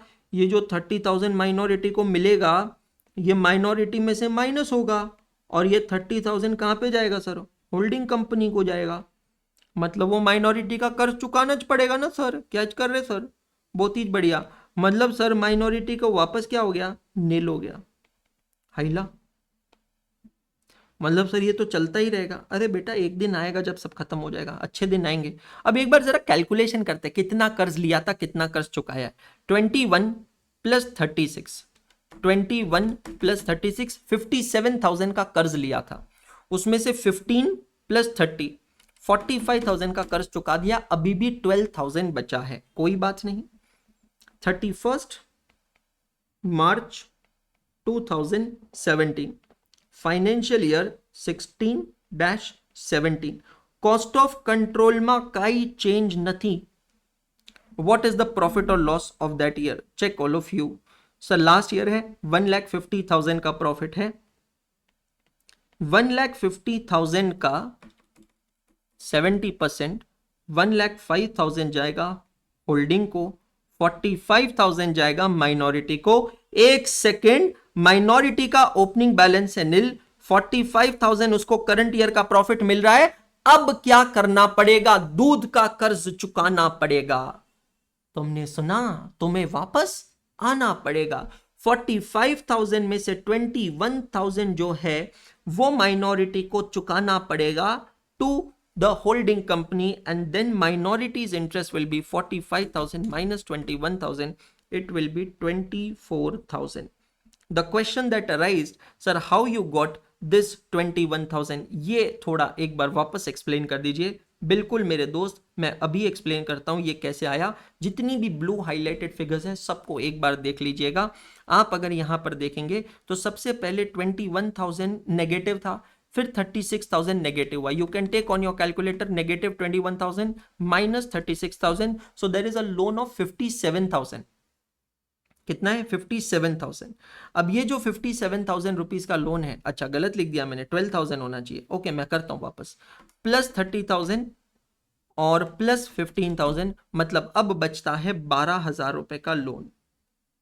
तो ये 12,000 रुपए यहां पर ट्रांसफर कर देंगे। सो 12,000 will be transferred to nullify this loan. इसको मैं कर रहा हूं highlight, and now the amount of minority interest is 45,000 minus 12,000 is 33,000. Check all of you. आया समझ में, पक्का 100%?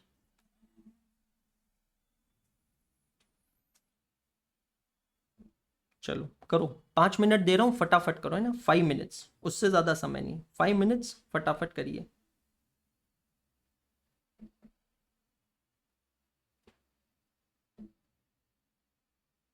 मैं टेलीग्राम ग्रुप पे भी इसको भेज देता हूं। अरे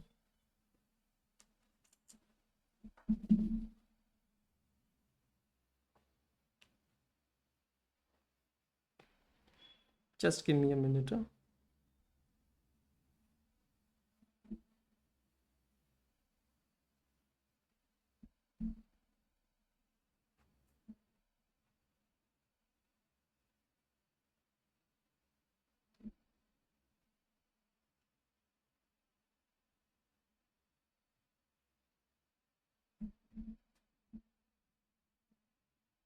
मेरा ही फोन सर्च नहीं हो रहा है, गजब बेइज्जती है।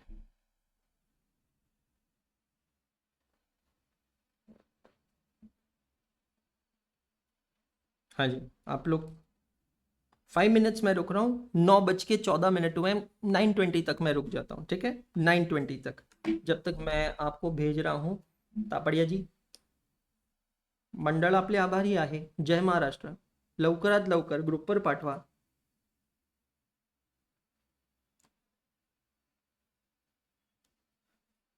ओ तापडिया, आता पड़िया, भेज दिया। ओपनिंग रिजर्व जो है उसका कुछ नहीं होगा कि देव काकरिया जी आप क्वेश्चन में भटक गए हैं, वापस देखिएगा एक बार, है ना, वापस देख लीजिएगा एक बार। ओपनिंग रिजर्व जो है मेरे दोस्त वो कॉस्ट ऑफ कंट्रोल और माइनॉरिटी इंटरेस्ट में डिस्ट्रीब्यूट हो गए हैं। और ये जो आपको दिया है ना कि 2,50,000 जो है, it is not the closing balance of PNL account eight the end of the year. You read question properly, it is the amount of profit और लॉस ऑफ दैट ईयर, उस साल का पीएनएल का बैलेंस है। It is not the closing balance. So read properly.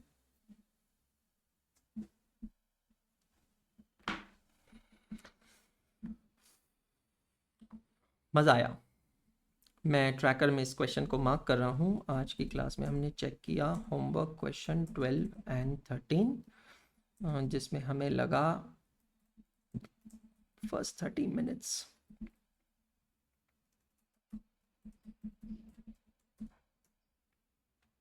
उसके बाद class work किया हमने क्वेश्चन नंबर 3।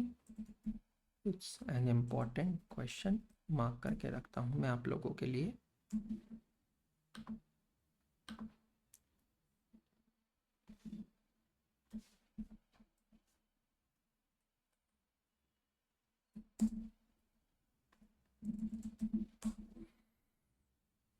छापिए जब तक मैं आपका होमवर्क भी सेलेक्ट करके रखता हूँ। Thank you so much Atharv, thank you so much.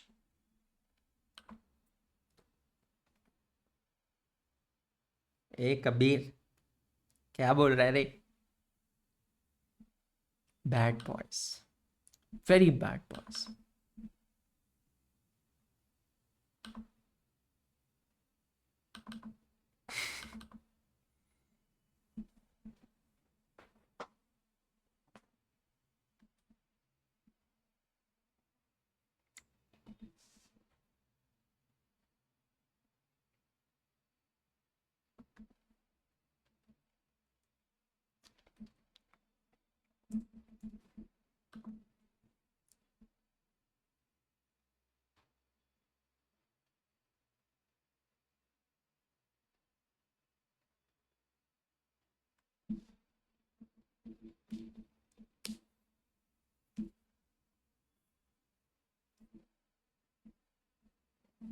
तरुण पूछ रहा है how can we use raise hand option. माँ कसम भाई तेरे को 75 क्लासेस लग गई ये चीज पूछने के लिए कि रेज हैंड ऑप्शन कैसे यूज करते हैं। कोई बताओ यार इसको।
Last 1 minute left for छापिफिकेशन।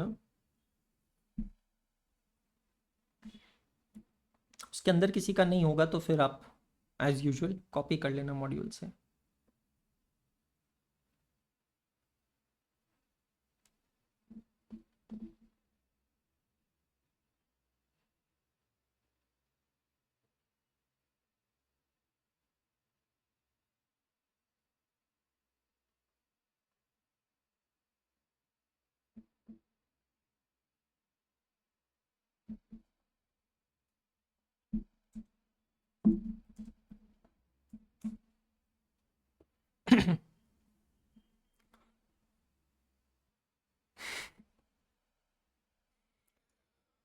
Okay, done all of you. Guys आज होमवर्क थोड़ा ज्यादा रहेगा बट ज्यादा का मतलब भी ये है कि क्लास के बाद 1 से 1.5 घंटे में आपका कंप्लीट हो जाएगा। 1.5 आवर जो आपको देना चाहिए कंसोलिडेशन को, उतनी देर में खत्म हो जाएगा, नॉट मोर देन दैट।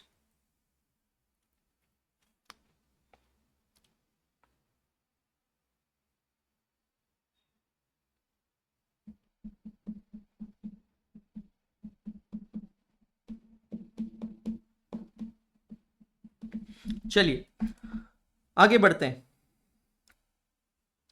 नया कंसेप्ट हमने सीखा है, इंडेक्स में जाकर इस क्वेश्चन को कंपल्सरीली स्टार मार्क करना है। कंपल्सरीली इस क्वेश्चन को आपको रिवाइज करना है। श्री खन्ना वो हर एक क्वेश्चन के ऊपर लिखा होता है, और जो वन ऑफ द कोर्स है उसके अंदर अपलोडेड है, बाकी में क्यों नहीं है मैं एक बार रेज कर देता हूं टीम को।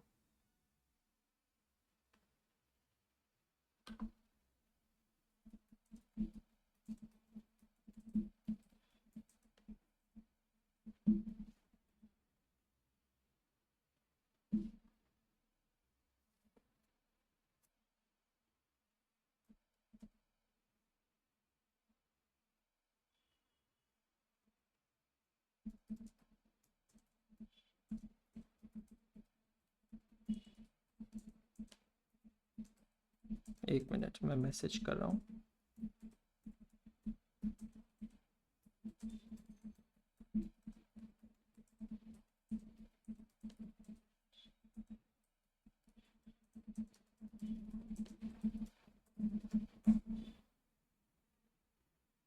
कर दिया, हो जाएगा। But meanwhile you can take the references of the ICI study material. ठीक है, चलो क्वेश्चन नंबर 3 हमारा कंप्लीट हो चुका है। क्वेश्चन नंबर 4 हम लोग अभी यहां पर कर रहे हैं। Check all of you. Question number 4, ICAI study material illustration number 7। जो मैं सीक्वेंसिंग आपको बता रहा हूं ना, वो सीक्वेंसिंग आपके इंडेक्स में रहेगी, उसी सीक्वेंसिंग से रिवाइज करना है हमेशा आपको, है ना, उसी सीक्वेंसिंग से, बिकॉज वो आपके चैप्टर को अच्छे से प्रोग्रेस करेगा। पढ़ते हैं। Edge Limited acquired 3,000 shares in S Limited at a cost of 4,80,000 on 1st July 2016। कुछ डेटा को हम लोग यहां पर देखते हैं और उसको हाईलाइट करके रखते हैं। Edge Limited ने 3,000 शेयर्स एक्वायर किए हैं at a cost of rupees 4,80,000। ये है हमारी cost of investment on 1st जुलाई 2016। तो cost of investment, date of acquisition. The capital of S Limited consisted 5,000 shares of rupees 100 each fully paid up. तो subsidiary company के total shares हैं बेटा जी 5,000, जिसमें से 3,000 होल्डिंग कंपनी के पास है। मतलब शेयर होल्डिंग का परसेंटेज क्या मैं कह सकता हूं, 60% होगा। चेक करिएगा सभी जने, 60% subsidiary. The P&L account of this company for 2016 showed an opening balance of 1,25,000 and the profit for the year was rupees 3 lakhs. At the end of the year, it declared a dividend of 40%. Record the entries in the books of Edge Limited in respect of dividend. Assume calendar year as the financial year. You have to assume that the calendar year itself is the financial year. बहुत बढ़िया question है। छोटे छोटे concept अभी भी हम लोग सीख रहे हैं, जैसे मैंने कहा चैप्टर चालू हुआ है, चैप्टर खत्म नहीं हुआ है, तो छोटे छोटे कंसेप्ट हम अभी भी सीख रहे हैं। Calendar year as financial year, मतलब फाइनेंशियल ईयर स्टार्ट हुआ है 1 जनवरी 2016 से, एंड हुआ है 31 दिसंबर 2016 में। ठीक है, और डिविडेंड का भी एडजस्टमेंट यहां पर है, देखेंगे, पढ़ेंगे, समझेंगे। और come to your register, question 4/AAA/7.14।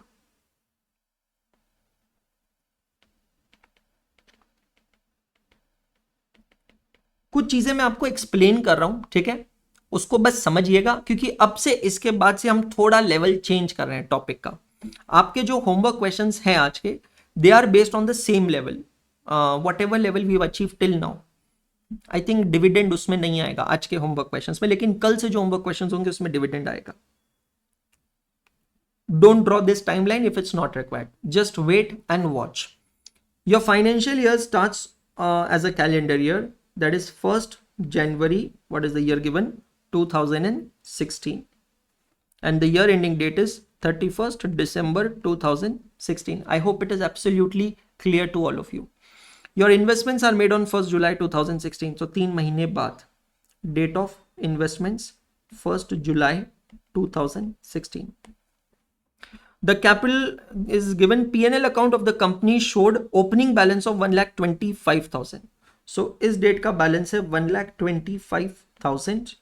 Okay, और आपसे कहा है कि करंट ईयर में कंपनी ने 3 लाख रुपीस का प्रॉफिट अर्न किया है. हाँ, ये आफ्टर 6 मंथ्स है. You are right, you are right. मेरे को पिछले क्वेश्चन का याद रह गया था. 6 मंथ्स है. जून, 1 जनवरी, 1 जुलाई. डेट ऑफ इन्वेस्टमेंट 1 जुलाई 2016. करंट ईयर का जो प्रॉफिट है, करंट ईयर का जो प्रॉफिट है, वो प्रॉफिट क्लोजिंग का नहीं दिया. मैं फिर से कह रहा हूं, करंट ईयर का प्रॉफिट है रुपीज 3 लाख. एक सेकेंड,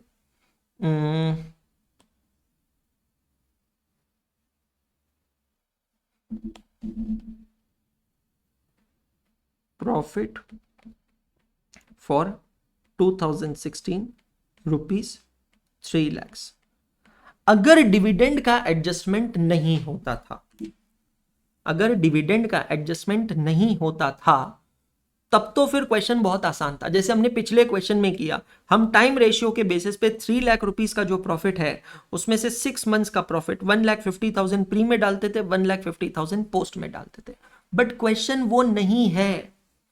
क्वेश्चन में यहां पर एक नई चीज दी है, कुछ नया है इस क्वेश्चन के अंदर. वो क्या है? Eight the end of the year it declared a dividend of 40%. Dividend declare किया 40%. इंप्लीकेशन समझिएगा क्या है. मैं फिर से कह रहा हूं, ये सब लिखना नहीं, I am just explaining you the question. Implication समझना क्या है.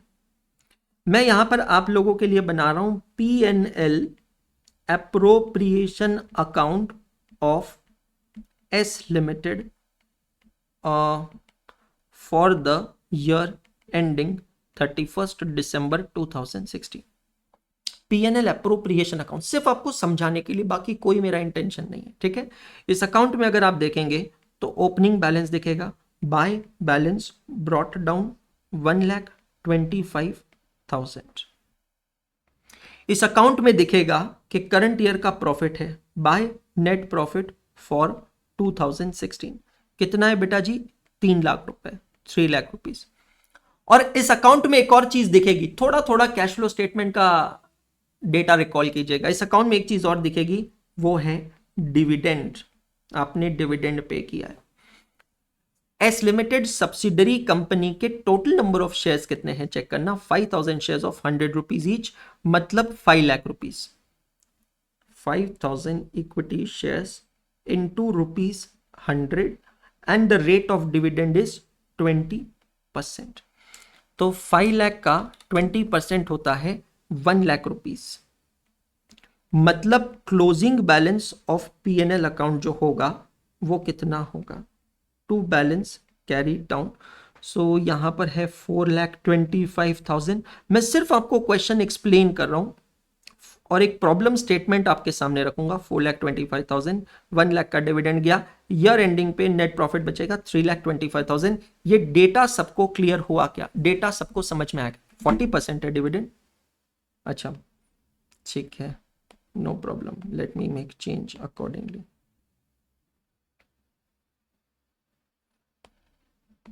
कुछ ज्यादा नहीं दे दिया डिविडेंड? तो 5 लाख का 40% होता है 2 लाख रुपीस का डिविडेंड दिया है और 2,25,000 क्लोजिंग बैलेंस है. ये क्लियर हुआ सभी को? I am still explaining you the question. एक चीज मेरे दिमाग में नहीं आ रही है, जो मुझे समझ में नहीं आ रही है. डेट ऑफ इन्वेस्टमेंट भी सही है ना? जनवरी को जनवरी, फरवरी, मार्च, अप्रैल, मई और जून 6 महीने प्री है और बाकी का पोस्ट है. चलो ये भी ठीक है. एक चीज जो मेरे समझ में नहीं आ रही है, जो मुझे क्लियर नहीं हो रही है, मैं डिविडेंड का क्या करूं? मुझे कुछ समझ में नहीं आ रहा है. देखो, अगर डिविडेंड का एडजस्टमेंट नहीं होता था, मैं फिर से रिपीट कर रहा हूं, अगर डिविडेंड का एडजस्टमेंट नहीं होता था तब तो ये क्वेश्चन बहुत ही सिंपल बन चुका था. एक सेकेंड, एक टाइपिंग मिस्टेक आइडेंटिफाई हुई है. भाई मेरे को टाइपिंग मिस्टेक बता देना. ये 31 जुलाई है. 31 जुलाई, इट्स नॉट फर्स्ट, 31. मेरे को ये बता देना तापड़िया जी. इट्स 31 जुलाई। ठीक है, जो प्रिंटेड नोट्स आ रहे हैं उसमें ये मिस्टेक रहेगी, रेक्टिफाई कर लेना। तो 31 जुलाई के हिसाब से आपका प्री एक्विजिशन का जो नंबर ऑफ मंथ्स हो गया है वो यहां पर हो गया है 7 मंथ्स, और पोस्ट एक्विजिशन का हो गया है 5 मंथ्स। आप मेरा प्रॉब्लम स्टेटमेंट समझे? What is my problem statement?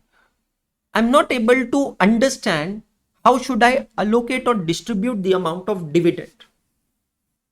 मैं उसको डिविडेंड को डिस्ट्रीब्यूट कैसे करूं, ये मेरे को समझ में नहीं आ रहा है। Come to your registers, first write down this problem statement and then we will address it. Don't worry.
We are doing analysis of reserves and surplus of the subsidiary company. Pre acquisition, post acquisition निकल गया। Pre acquisition का profit कितना होगा? Opening balance plus ये 7 महीनों का profit. Post acquisition का होगा सिर्फ ये 5 महीनों का प्रॉफिट। करेक्ट। अब इसको हम डिस्ट्रीब्यूट करेंगे दो लोगों में। यहां पर हम डिस्ट्रीब्यूट करेंगे, होल्डिंग कंपनी का नाम है H limited, universal name, and we will give how much percent? 60%, and we will give to minority interest 40%। So 3 lakh का 60% होता है 1,80,000, और माइनॉरिटी इंटरेस्ट का 1,20,000। पोस्ट एक्विजिशन 1,25,000 का 60% होता है ₹75,000, और 1,25,000 का 40% होता है ₹50,000। चेक करिए, ये ट्री डायग्राम बहुत आसान लग रहा होगा सभी लोगों को, है ना? क्लियर हो गया होगा।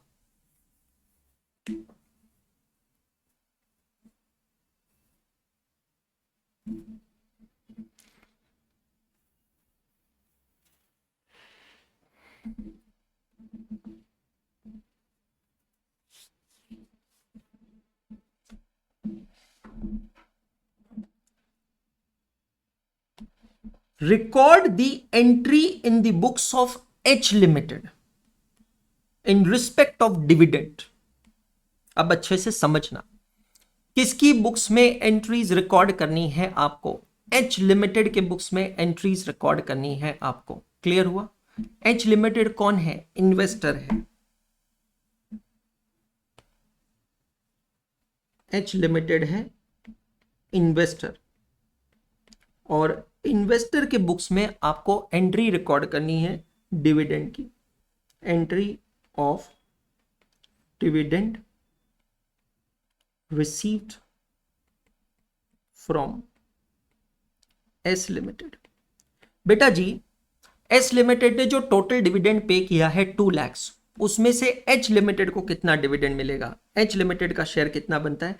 सर जी जो टोटल शेयर्स हैं वो है 5000 इक्विटी शेयर्स। 5000 इक्विटी शेयर्स में से एच लिमिटेड की शेयर होल्डिंग है 60% into face value into 40% dividend declare किया जा रहा है। दो तरीके से ये अमाउंट निकाल सकते हो, मैं आपको दोनों बता देता हूं। It is coming to ₹1,20,000। ठीक है, दूसरा तरीका कैसे है? जो टोटल डिविडेंड डिक्लेयर किया है एस लिमिटेड ने वो कितना है? 2 लाख रुपीस। पीएनएल अप्रोप्रिएशन में दिखाए 2 लाख रुपीस। ये जो 2 लाख रुपीस है, सिंपल आप उसका 60% मल्टीप्लाई कर लो तो भी आपका आंसर आएगा 1,20,000 रुपीस। चेक कीजिएगा सभी चले। अब यहां पर पता है जो जर्नल एंट्रीज होगी वो 2 प्रोबेबिलिटीज पे डिपेंडेंट है। एक क्वेश्चन यहां पर अराइज होता है। क्या क्वेश्चन अराइज होता है कि S limited utilized which profits to declare dividend। H limited ने कौन से प्रॉफिट्स यूज किए टू डिक्लेयर डिविडेंड? मतलब क्या समझना, सिचुएशन नंबर 1 क्या होगी कि एच लिमिटेड ने जो टोटल डिविडेंड डिक्लेयर किया है वो टोटल डिविडेंड डिक्लेयर करने के लिए सबसे पहले उन्होंने यूज किया है ओपनिंग पीएनएल अकाउंट का बैलेंस। आप समझ रहे हो, सबसे पहले क्या यूज किया होगा? ओपनिंग पीएनएल अकाउंट का बैलेंस। मतलब क्या? मतलब ये कि जो 2 लाख रुपए का डिविडेंड दिया है वो 2 लाख रुपए ओपनिंग पीएनएल से यूज किया है। कितना था ओपनिंग बैलेंस पीएनएल का? 1,25,000। और फिर बाकी का यूज किया होगा करंट ईयर के प्रॉफिट में से जो कि होगा 75,000। ये एक पहली चीज है ना? पहली चीज है। क्या हो गया? चलो दूसरी सिचुएशन क्या है? सिचुएशन नंबर 2, ये कंसेप्ट क्वेश्चन है, मैं फिर से बता रहा हूं, एग्जामिनेशन क्वेश्चन नहीं है, कंसेप्ट क्वेश्चन है। मतलब treatment of pre acquisition post acquisition dividend वाली बात है, बाकी कुछ नहीं। सिचुएशन नंबर 2 क्या है? Dividend is paid out of dividend, मतलब सबसे पहले ओपनिंग यूज किया है और फिर बाद में dividend is paid out of current year profits only, सिर्फ करंट ईयर के प्रॉफिट से पे किया, तब तो कोई प्रॉब्लम ही नहीं है। पूरा के पूरा जो 2 लाख रुपए है it is paid out of current year profits. Sir उससे मेरे को क्या फर्क पड़ता है? मेरे को एज ए शेयर होल्डर क्या फर्क पड़ता है? आपको एज ए शेयर होल्डर ये फर्क पड़ता है मेरे दोस्त कि अकाउंटिंग स्टैंडर्ड 13 पिक्चर में आता है और वो कहता है प्री एक्विजिशन डिविडेंड जो होता है ना वो कहां पर जाता है? इन्वेस्टमेंट अकाउंट में जाता है। मतलब आपको जो ये 1,20,000 का डिविडेंड मिलेगा, ध्यान से समझना, दोनों ही सिचुएशंस में आपको एच लिमिटेड को 1,20,000 का जो डिविडेंड मिलेगा बैंक अकाउंट डेबिट होगा 1,20,000। यहां पर भी बैंक अकाउंट डेबिट होगा 1,20,000। ये पूरा के पूरा अमाउंट क्रेडिट कहां पर होगा ये बस आपको देखना है। Where will this amount get credited? ये इन्वेस्टमेंट में जाएगा, ये पीएनएल में जाएगा, ये दोनों में जाएगा। ये चीज समझना, some part will go to investment account and some part will go to P&L account. Now, how much amount will go to investment account and how much amount will go to P&L account? That's exactly what you need to understand over here. जो amount investment में जाएगा ये capital receipt होगी, जो P&L में जाएगा वो revenue receipt होगी। चेक कीजिएगा सभी जने।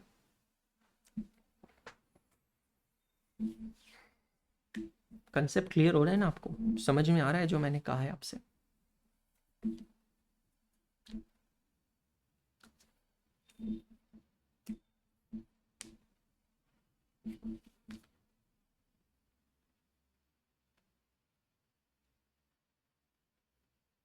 बहुत बढ़िया सर। डेट ऑफ एक्विजिशन यहां पर क्या, इन सब गड़बड़ के बीच में तो हम वही भूल गए।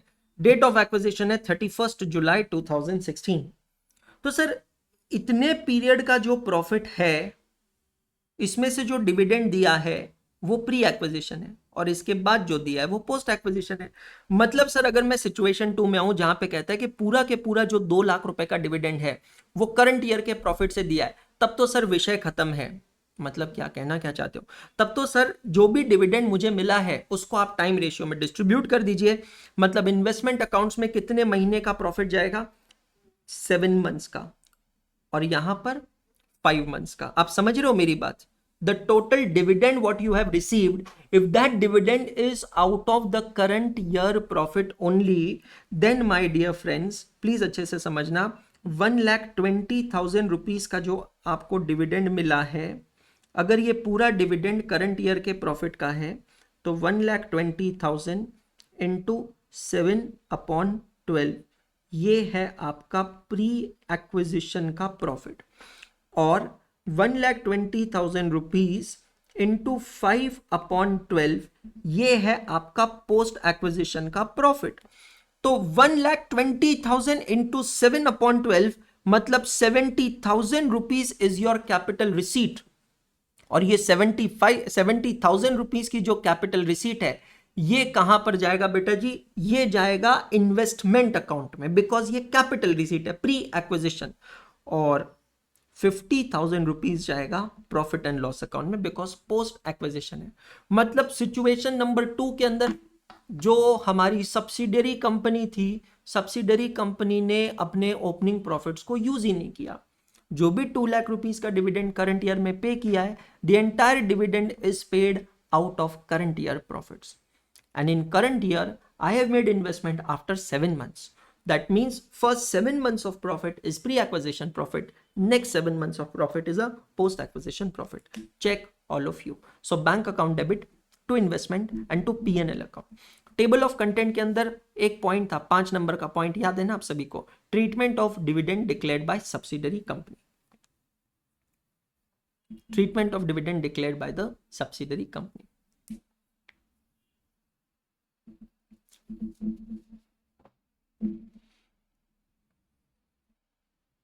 लिखा सभी ने। सिचुएशन 1 में कैसे करेंगे सर, 2 लाख रुपीज में से 1,25,000 ओपनिंग का यूज किया और 75,000 करंट ईयर का है, तो कैसे करेंगे, तो कैसे करेंगे। सिचुएशन नंबर 2, 1,25,000 क्या लिखा है, पूरा capital, 75,000 split in,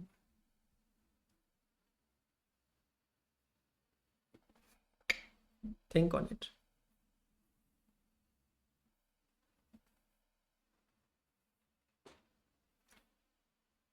situation number 1 की जर्नल एंट्री क्या होगी, think on it.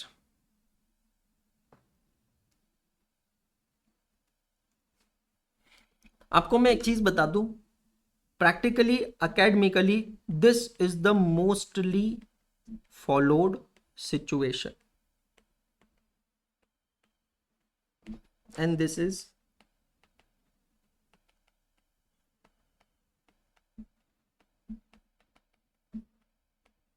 rarely followed situation.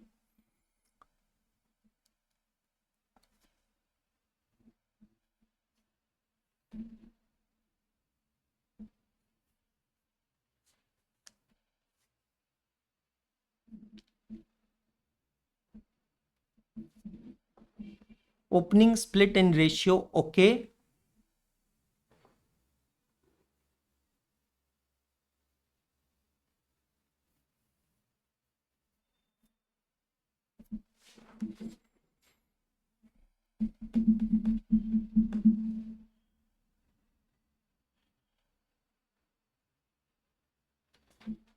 पूरा इन्वेस्टमेंट में जाएगा, ओके।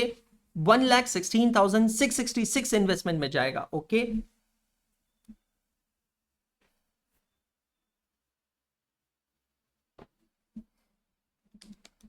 ओपनिंग का 60%, बाकी सब स्प्लिट इन रेशियो, ओ ओ ओ 75,000 इन्वेस्टमेंट में जाएगा, ओके,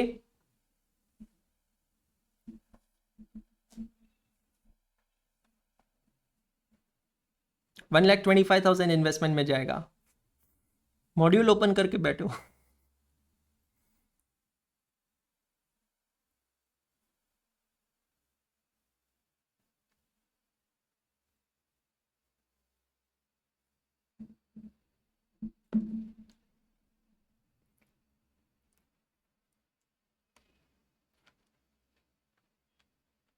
रेशियो में डिवाइड होगा, 72,000 का आंसर आ रहा है। ओके, मॉड्यूल है ही नहीं। क्यों नहीं है बेटा? रजिस्ट्रेशन नहीं किया आईसीआई का, फिर एग्जाम कैसे दोगे मई 24 में? धक धक हो रहा है, धक धक मत करो, कुछ नया सीखेंगे, धक धक क्यों हो रहा है? चलो मैं आपको लेके चलता हूं मॉड्यूल में। आपके पास नहीं है तो क्या हुआ, वैसे आप सबके पास होना चाहिए क्योंकि मैंने आप सबको सॉफ्ट कॉपीज दे रखी है।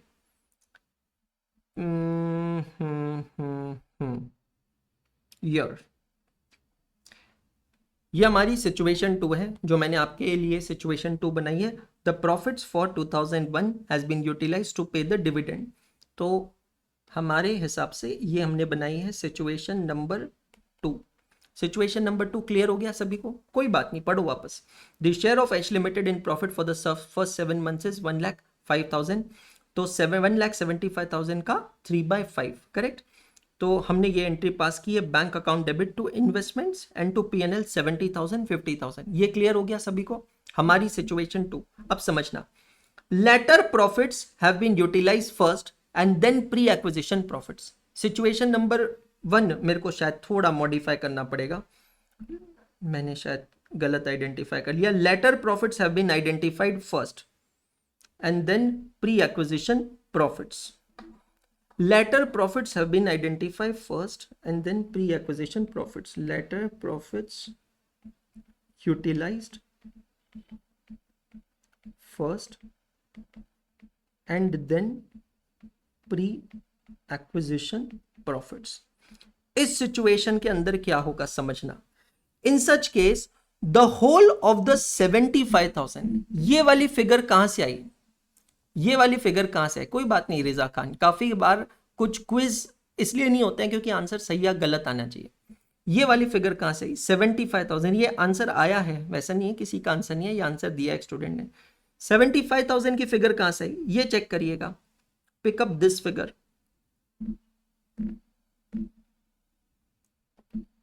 pick up this figure. It is the current year profit. Yes, you are absolutely correct. The whole of 75,000, that is the share of H Limited in the profits of S Limited after the date of acquisition, would be received and treated as revenue income. Revenue income मतलब ये कहां पर जाकर credit होगा? P&L account में जाकर credit होगा।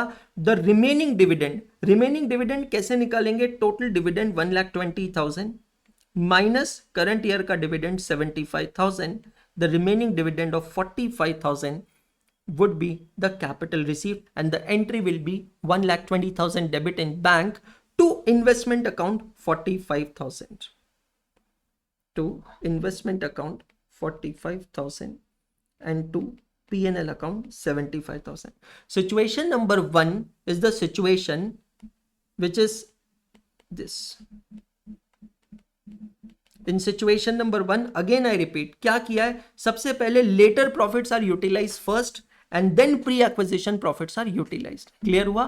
तो हमारा होल्डिंग कंपनी का जो शेयर बनता है सब्सिडरी कंपनी के पोस्ट एक्विजिशन रिजर्व्स में, वो पूरा के पूरा हम यहां पर रेवेन्यू में ले लेंगे, ट्रीट कर लेंगे, और फिर जो भी डिफरेंस बनता है उसको हम यहां पर इन्वेस्टमेंट अकाउंट में जाकर एडजस्ट करने वाले हैं। चेक ऑल ऑफ यू,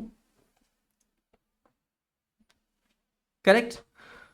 सो कभी कभी कोई कंसेप्ट, कोई अकाउंटिंग थोड़े प्रॉब्लम्स दे सकते हैं, बट डोंट वरी, जब ये फुल फ्लेजेड क्वेश्चन में आएगा तब आपको समझ में आएगा। वैसे भी मैं आपको बता रहा हूं, मॉड्यूल के अंदर भी देखिएगा क्या लिखा है, पॉइंट नंबर 2, और ये पढ़ो, ये पढ़िएगा, note of point number 2। If definite information is given about the profit utilise, मैं आपको बता रहा हूं पूरे सिलेबस में इसके ऊपर कोई एग्जाम्पल नहीं है, बट सिर्फ एक कंसेप्ट है, छोड़ना कुछ नहीं है, पढ़ना है, इसीलिए हम लोग यहां पर देख रहे हैं। चलिए अभी आज का लेक्चर मैं करता हूं वाइंड अप। एक बार मैं लेक्चर की करता हूं यहां पर समरी। आज के लेक्चर का नंबर है 75, समरी ऑफ L75।